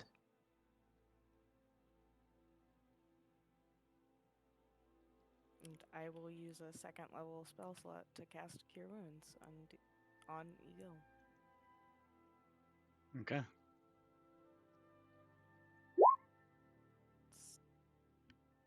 That's a lot of healing. Okay, so 18, so 9 of it would go to a gill. Okay, well, that gets you back up to full HP. Oh, no, it doesn't. Nah, I went off. Yeah, and Ripley, like, there's like a flash of red in like the pupils of his eyes. And some of that magic is just siphoned off in like a red streak. And part of it goes into the staff, part of it goes into Ripley, knits up some of his wounds, and then the barest edge of the shoulder creeps away as well. Mm. Quite insidious, it seems. Yeah, it's not the best situation. Well, I suppose in the manners that you can handle this are going to determine on your own senses of morality, I suppose. As you said, a large source of, I guess, life energy, or would be the right terminologies, could begin to regress the damage that's been done. If it's healing, however, if we only do it during combat, then that might make it a slow process.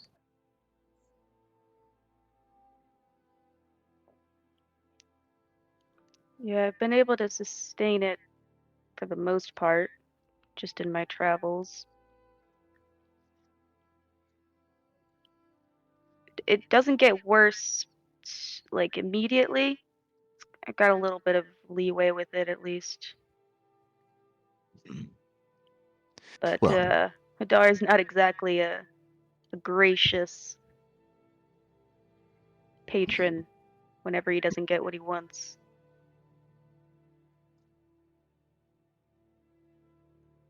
well, with our current resources, anything more than what we've seen is more or less outside of our realm. I guess keep me updated on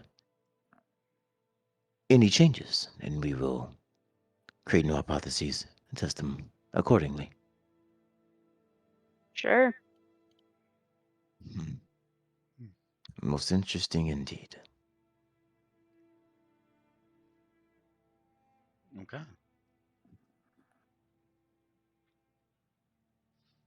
So, as Egil turns, potentially to go off to bed, Ripley, there's a moment where you blink, and suddenly you see the room turn red, and you see a single pump of Egil's heart. You can see every vein in his body, and instinctively, you almost feel like you know the best place to kill him. And you blink once more, and it's all gone. Ooh.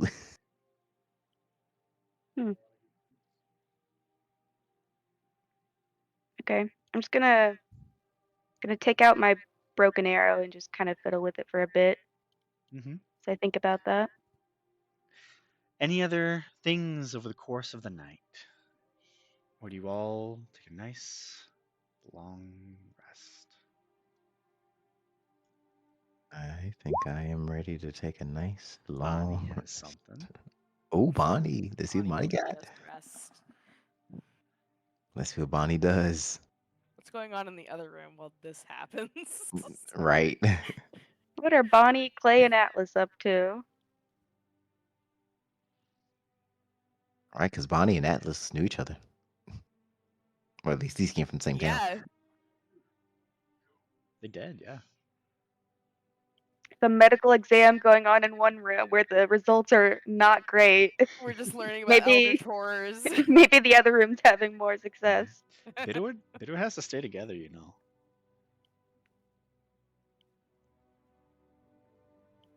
Replace prognosis is that's rough, buddy. The basically the Bitterwood Bros in the house.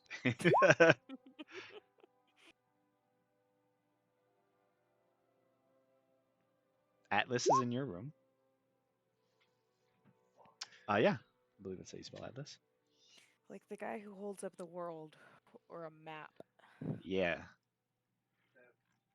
Just like the god, or the Titan, I should say. They're Yeah, not a god. Titan.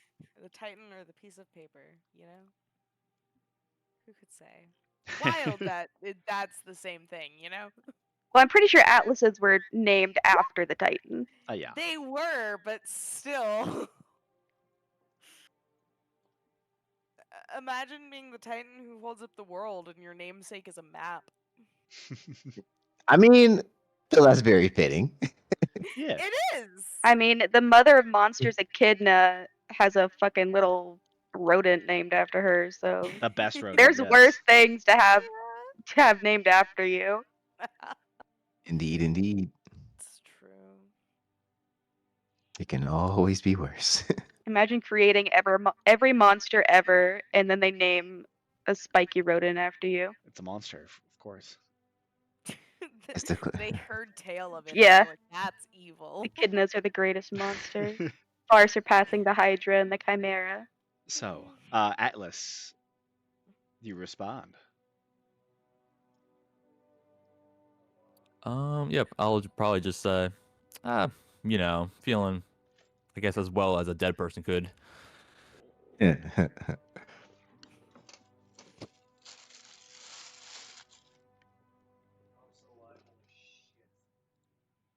Gotta love being dead.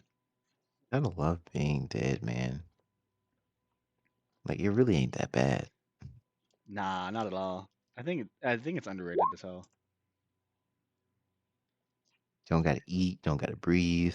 I mean, It listen, sounded do you pretty really, good, honestly. Yeah. like, Does have some nice benefits. you know what I'm saying? Do you got to pay taxes? Doubt it. No differences or oddities since the fight. No, I don't feel any different at all.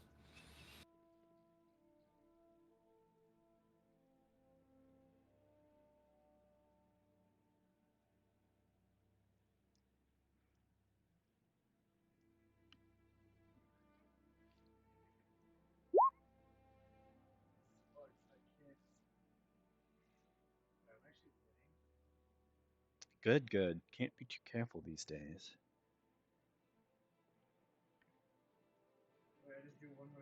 Don't want to get cursed. You don't want to be cursed. I don't know what this. Half I the don't know. party's already cursed. Right. The cursed people are in every room. The cursed party. I think almost all of us are cursed. We are going. In We gotta. some way. I can't wait. I can't wait to figure out what our group name is going to be eventually. Yeah, honestly. Gotta figure that one out. Eventually.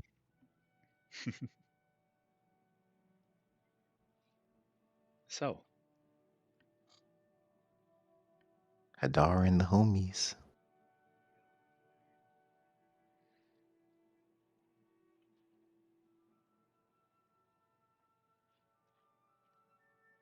Hadar and the homies, the HH. HH, Hadar and the homies.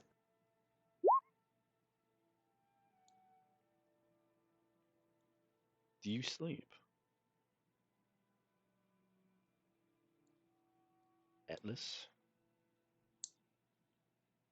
No, I don't really sleep. I just kind of pretend when I'm around you guys.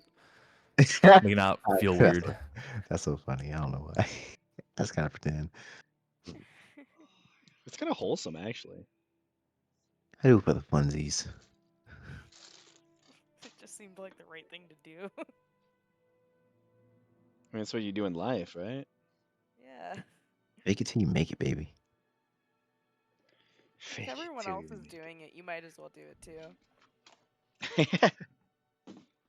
Absolutely. Well, we learn from D&D, guys. If everyone else is doing it, you do it too.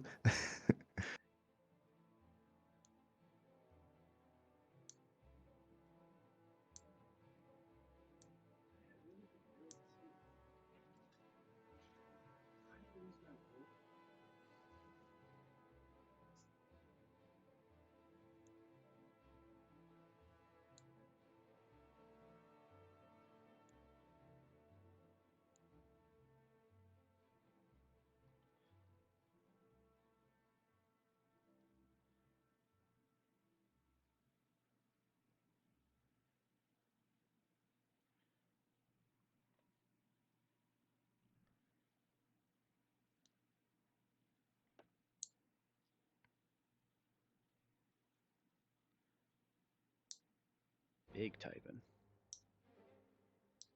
Big type, big type.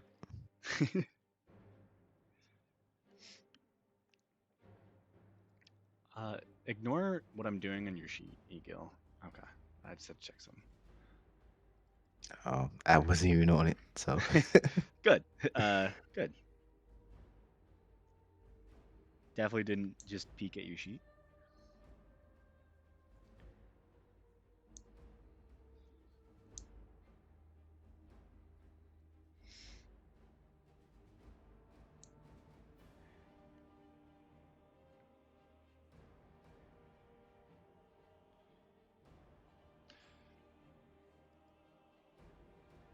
So we all take a long rest. Yeah. I'll allow you all to take a long rest while this conversation still goes. Um, ooh, huh. Mind if I take the bed? If you need company, Clay also doesn't sleep. Though Clay doesn't speak much, you might be able to play a game or two. Can borrow some paper if needed.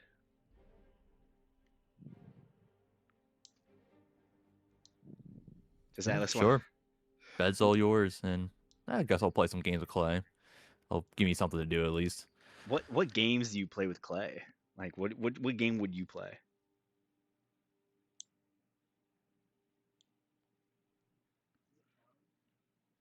A two-player two-player game. Uh, Co-op. Tic tac toe. tic-tac-toe. I was thinking more Yeah. like blackjack. I was thinking blackjack as well, but I wasn't sure I have any cards. Did you not pick any cards for your? Clay bet money. I No, I mean, don't think I have any cards. two-player blackjack is kind of fun if you actually like, or you could just play like poker against each other. I've done that for a couple hours before, with like fake money.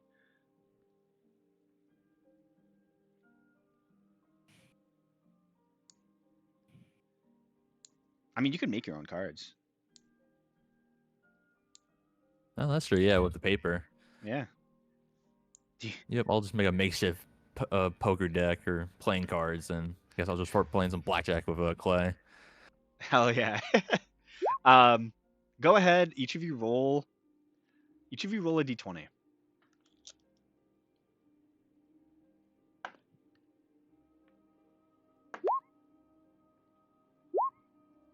Oh, yeah. You discover, Atlas, that Clay is really fucking good at blackjack. I mean poker. Like just generally, he's really good at cards for some reason. That little that little tiny construct is just really really good.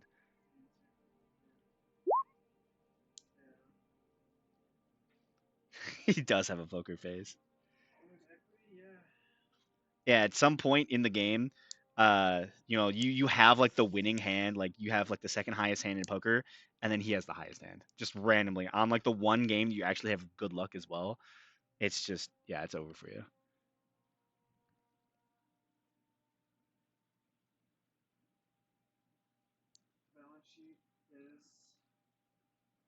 Um, but yeah, as you two play poker into the night, you all wake up the next morning.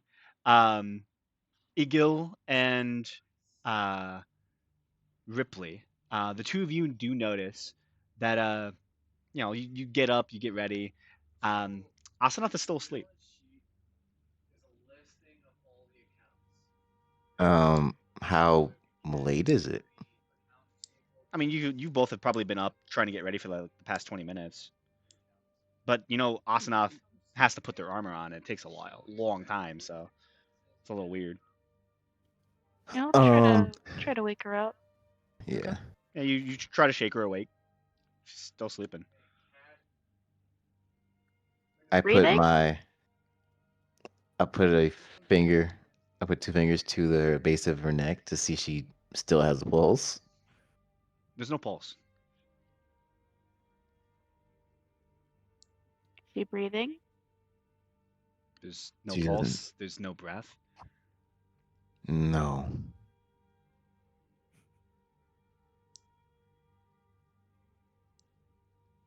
I go up and I open up her eyelids. There's no movement.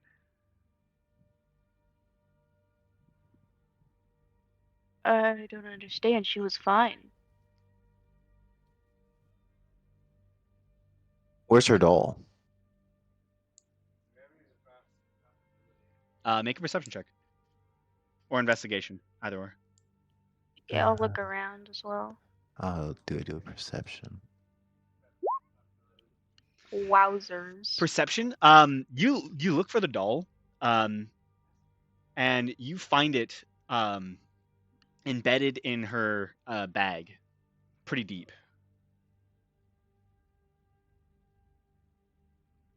I pull it out. Okay. You wouldn't happen to have anything to do with this, would you? I'm kind of looking it over. My vocal cords ain't right.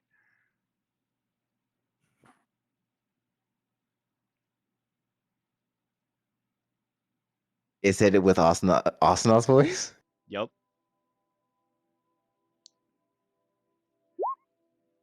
Astanoth.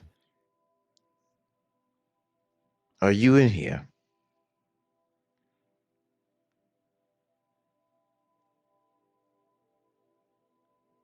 I felt like a sausage casing.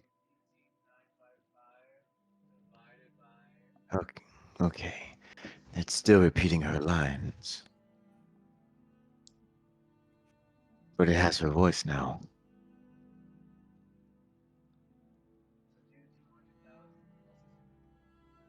I put it next to Asana's body on the bed.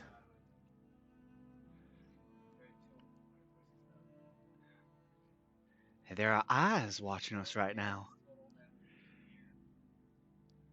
There is a sudden intake of breath, and Asana sits up.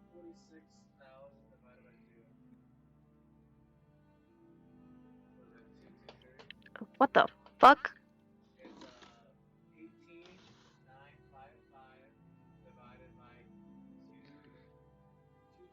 Are you alright?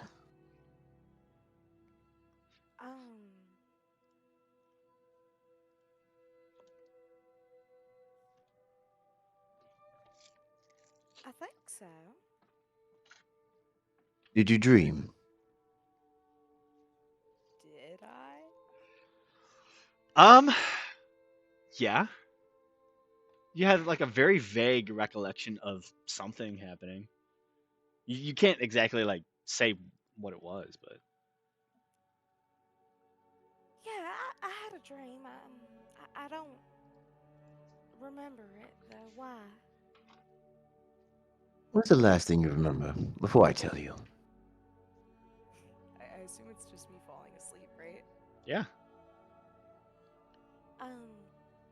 Going to bed?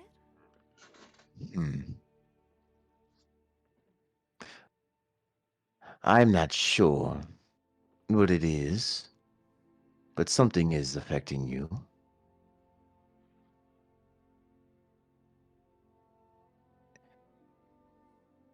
Might you try talking to your doll?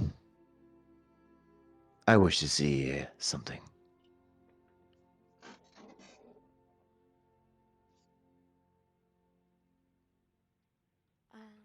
All right.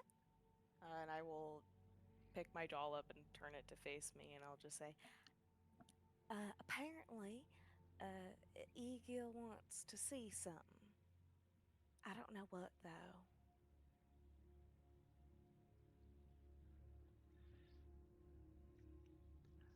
I love you. And it still has a voice akin to Asana's. Yes. Now, is it exactly Asana's voice, or is it like It is. It's not Asana's voice. it's just starting to get a little bit of her cadence? Yeah. I will Do you? say it's hard for me to do Asana's voice because Yeah. it's such a natural Southern accent. Any of the phrases that Asanath has said that it repeats, it is in Asanath's voice. It always has been.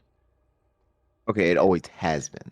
Yeah. So whenever it says like a Okay. phrase that Asanath has said before, the only two voices that it had before was "I love you" and "Let's go shopping," were the two that were Okay. said that are like Okay. it's a different accent, but it's close. I mean, it's not. Okay, no. I thought this was a change overnight. That's what I was confused for. I didn't know this was like a No. constant thing. Yeah, it's hard to Okay. explain. I can't do the accent as perfectly, but it is copying Okay. All Asanath. I'm right. just Never mind then. So then never mind. We can realistically rewind. That wouldn't have happened. okay. um Yeah, but still, as you pick up your doll, I would probably say I love you. I would say I love you back.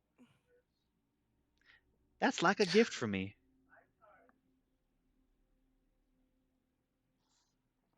something is affecting you while you sleep. Or when you lose consciousness, as I feel the case would be. What do you affected me? How? We thought it was more of a mere miracle, but now it would seem to be less than so. When you lost consciousness against the horses, you were dead for the most part. And just now, before you jumped up, your body was unresponsive again. You are entering states of death while unconscious, but it seems like temporary.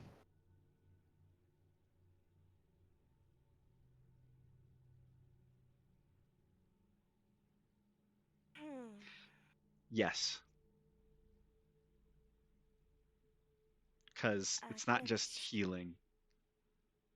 You didn't get it.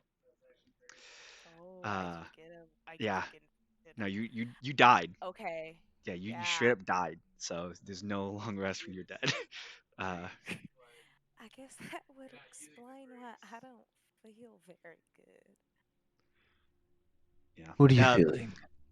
I would say for you to be able to look at Asanath, from the most part, it looks like she hasn't fully like healed over the course of the night. Honestly, it still looks like how she looked yesterday. Where like there's no wounds have healed, no like scabs or anything like has like fully healed since she went to sleep. It almost looks like Hmm. she fell asleep and maybe slept for maybe an hour and then just died. And then her body was just inanimate until just now. Ripley, might she be cursed? Do I sense any curses? Make an Arcana check.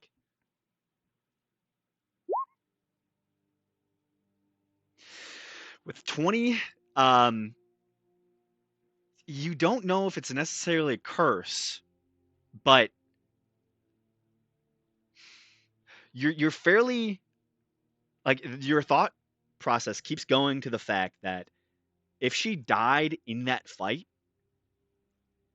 she was never fully brought back to life. Like you asked for her to be brought back, but maybe it wasn't the right process. Like maybe she did die in that fight, and this is just a temporary stopgap to keep her alive. That keeps her walking, that keeps her able to move. But maybe she's dead. Do I get any sense of like, is it Hadar that's keeping her up like this? It's hard to tell. Personally, I don't. You don't think so? Yeah, he doesn't seem like something he'd do. He's not a nice guy who does favors for people. Mm-mm. Okay. Well, from what I can tell, you're definitely dead. But you've got some kind of. It's like. It's like a. It's hard to explain. This weird state of awake but not alive. Like we need to Almost as figure out a a way to state of fully bring limbo. you back. Hmm. And until we do that, I don't think you're gonna feel very great. But we just need to find somebody who can bring back. Yeah. I imagine that'll be pretty pricey though.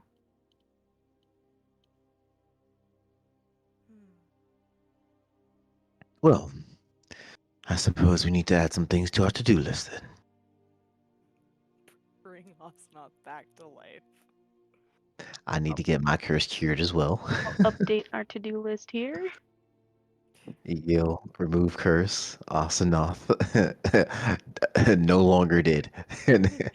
Please revivify Osnoth? Question mark? Damn, it may not even verify. May not even be good enough. I mean, let's hope so. Oh, I know. I'm just thinking. I'm like, fuck. Because revivify is 10 what, a minute? I don't know if this counts. Oh Who knows man. what the Yeah, fuck's if going you on wanted to in my know, body. yeah, Asanoth died in that fight.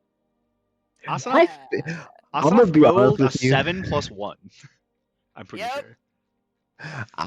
I knew Asanoth died because she couldn't help but giggle after she rolled. Yeah, That's why I really couldn't. Yeah, I knew she you died. betrayed yourself. I was like, oh, she died. Damn. Like, she couldn't hold it in. I couldn't. It really did. I tried not to. I tried to mute myself quickly enough, but I couldn't make it. Oh man. It was just like such a comedic role. I was like, damn, that sucks. Yeah, Yeah. but somehow Asanoth is alive. So we've got 2 dead party members, 3 cursed party members. Yup. We are doing good. We're all in good standing. I have Yeah. I have a disease that I was born with since birth that is slowly killing me. Yeah. You're missing an arm. You We're all know. fit as fiddles. Dude. Yeah, it's kind We of should fucked enter a up. triathlon together. Hey, that'd be pretty cool. Let's get Does in there. Freetown have a particularly renowned priest? Reedtown doesn't even have a priest. So we have to probably get the clash. Get to clash. Like, is Clash is is that a whole city? Like, or is it another Yeah. ruins? Oh, Clash is a occupied. city. Yeah. Okay. There It might looks be like help there. It looks like a pretty big town. I don't know if we should go onto this lake and try to find a weird mindfuck temple if we've got so many issues already happening. Yeah, could- we I might mean, wanna just It would I Could don't- be no still solutions. maybe it would still negate a long trek by land. Around, Yeah. yeah. it would. Water's always been I'm faster. thinking of it this way. Like, if this old guy proves to be a problem, we could just push him overboard. Yeah. I consider Uh, that. Very true. Well- I'm not saying we have to commit to finding this temple. I'm just saying, like, Yeah, regardless, we we just want to need go to across the go. water. Yeah. Yeah, I'm we like, just need to hitchhike. Well, if we so just so happen to get something great out of doing this, wonderful. If not, we made it across the water. Yeah. yeah. So, with the revelation that Asanov is fucking dead, I'm gonna end the session there. Great. This has been Nice. one hell of a session. This has been one of our Yeah. longest in a while. We're all so royally has fucked in been. different ways. We truly are. Having a bad time. And our rolls today were atrocious. Yeah. I'm telling you. Absolutely I revolting. I will say, like, earlier in the session, I texted or DM'd Asanov. I literally said, also, you don't heal from your spell when you Yeah. healed yourself. And then did the long rest heal me? No. Yeah. So what? She's at 1 HP. That's what I had on my I- sheet. The short rest you would have healed from. But Did she benefit from a long rest at all? no. No. So no spells or nothing. No. No, Oh I my had god. three Yeah, summer healing spells magic left in doesn't my heal Asanov. However, the resting did kind of, because you were awake enough to like take that. It's a weird spell, but form I of only have so many hit die. yeah, and so many Okay. spells left. Okay. One That shot. is Alright, me and good. Bonnie are gonna take up all the healing role. Yeah, That is honestly that crazy. fight could have gone so much worse. I didn't expect. Honestly, I didn't expect Sierra ones to be that strong. Like that was crazy. They were dealing like 30 points of damage. They're so like Sierra ones. Well, 4 CR1s. No, it was 5 of them, right? It was 5, and then the other one made it 6. They could have been. They could have gotten to all of the cows, but they still had to kill them. A CR1 is for a 4-party of level 1 characters. You put 6. I put 5 against the 5 of you. You know. Yeah, but did you consider our dice suck? Well, And we couldn't roll above a 10. well. And look, in your defense, in the past, we have steamrolled some combats where it was supposed to be Yeah, hard. So I get it. really was It not was worried just about it. bad. I A series honestly, of bad rolls. I started out. I'm like, man, maybe I should have done like 7. But That then would have been a Damn. TPK. Oh, that that would have That been really would've bad. I been- was like, I'll make it 1 for each of you. Like, it's not that bad. You can gang up on like on 2 of them at the same time and like be done with the fight.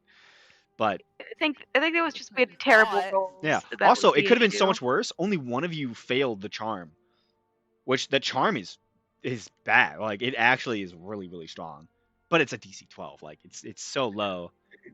Hey, why'd you put me in the middle of the fucking field? Because you were running. I ran you forward. Made you have the dodge effect.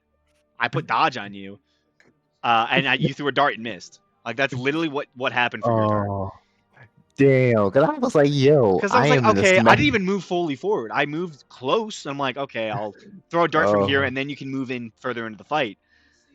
But then stuff Oh, happened. jeez. Yeah, I was like, sorry. yo, I'm in the smack dab middle of the field. I'm like, this is not good. I have no HP. I was just trying to get you closer to like attacking them. Like, Yeah, I know. But yeah, I was just like, yo, I was like, oh. And then the second I got in here, I was like, yo, now I'm restrained. I'm like, this is about to go bad. Yeah. This- that was a tough. Yeah, that's that why I was was trying to tank them all. that was a tougher fight than I wanted it to be. oh yeah, like I said, Atlas. Like, look, Brandon, you have consistently been the saving grace since you've joined. Without you, we would TPK'd so many times. Yeah. I do miss my aura a little bit. Don't worry, you're gonna build up in power again, man. Yeah, don't Yeah, worry about fucking it. minutes. You'll be fine. Oh yeah. So I mean- going zealot. Ooh. So Yeah, I mean, like you already hit hard as fuck. if you want to know what the monster was, it's the audacious equine with an armor class of 12, hit points of 30, 50 feet of movement speed. It's a challenge rating 1 with a charmed bite. If it has someone charmed, it can use a bonus action bite attack against them. Bite is 2d6 plus 4. Hooves was 2d8 plus 4. And then it's a DC 12 for the gaze. And if you succeed on it, you are unaffected by it for the next 24 hours. So like that's why I had each of you roll. I'm like, okay, they're good. You know, none of you What really was the DC? What was the DC? 12 wisdom. 12. Yeah, I mean, I have decent like wisdom. I just you rolled were I think we were poorly. one off. Like if I remember correctly, you were very very close. No, I was 2 off. I got 10. 10. Yeah, I mean you Yeah, I were got still 10. close. I think you just Yeah, no, rolled. like it was just a matter of like you said, like the rolls were just terrible. Yeah, The rolls were just absolutely fucking atrocious. yeah. Today they were It really was bad. bad. Yeah, you should have seen it before you Yeah. got here. It was real bad. Oh, I scrolled back up and looked and saw. Yeah, it was a really bad day for rolls today. I don't know why. Hey, look, it's all part of the journey. Really bad day for bad rolls. Mm-hmm. Well, look, we will eventually find methods. Yeah, I don't think before the fight, I think every roll. Yeah, I saw you guys got nothing but like single digits. I Yeah, saw it that was shit. rough. Yeah. It was so bad. Yeah. I was like, goodness gracious.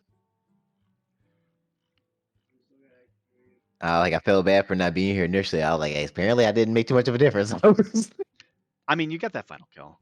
You know, Oh man, you're able to do enough damage on some of them. You were helpful for sure. I just can't wait till my fucking Marshall die goes up. But fucking D4 sucks. Yeah. And I play too much into my aesthetic, so I don't have a pulse set. But yeah. Well, at least now you know that you're, somewhat immune to cold somehow. Yeah, and the problem is I don't know how it backfires. I don't know. You'll have to see. Yeah, we will have to see. But yeah, great session. I am looking forward to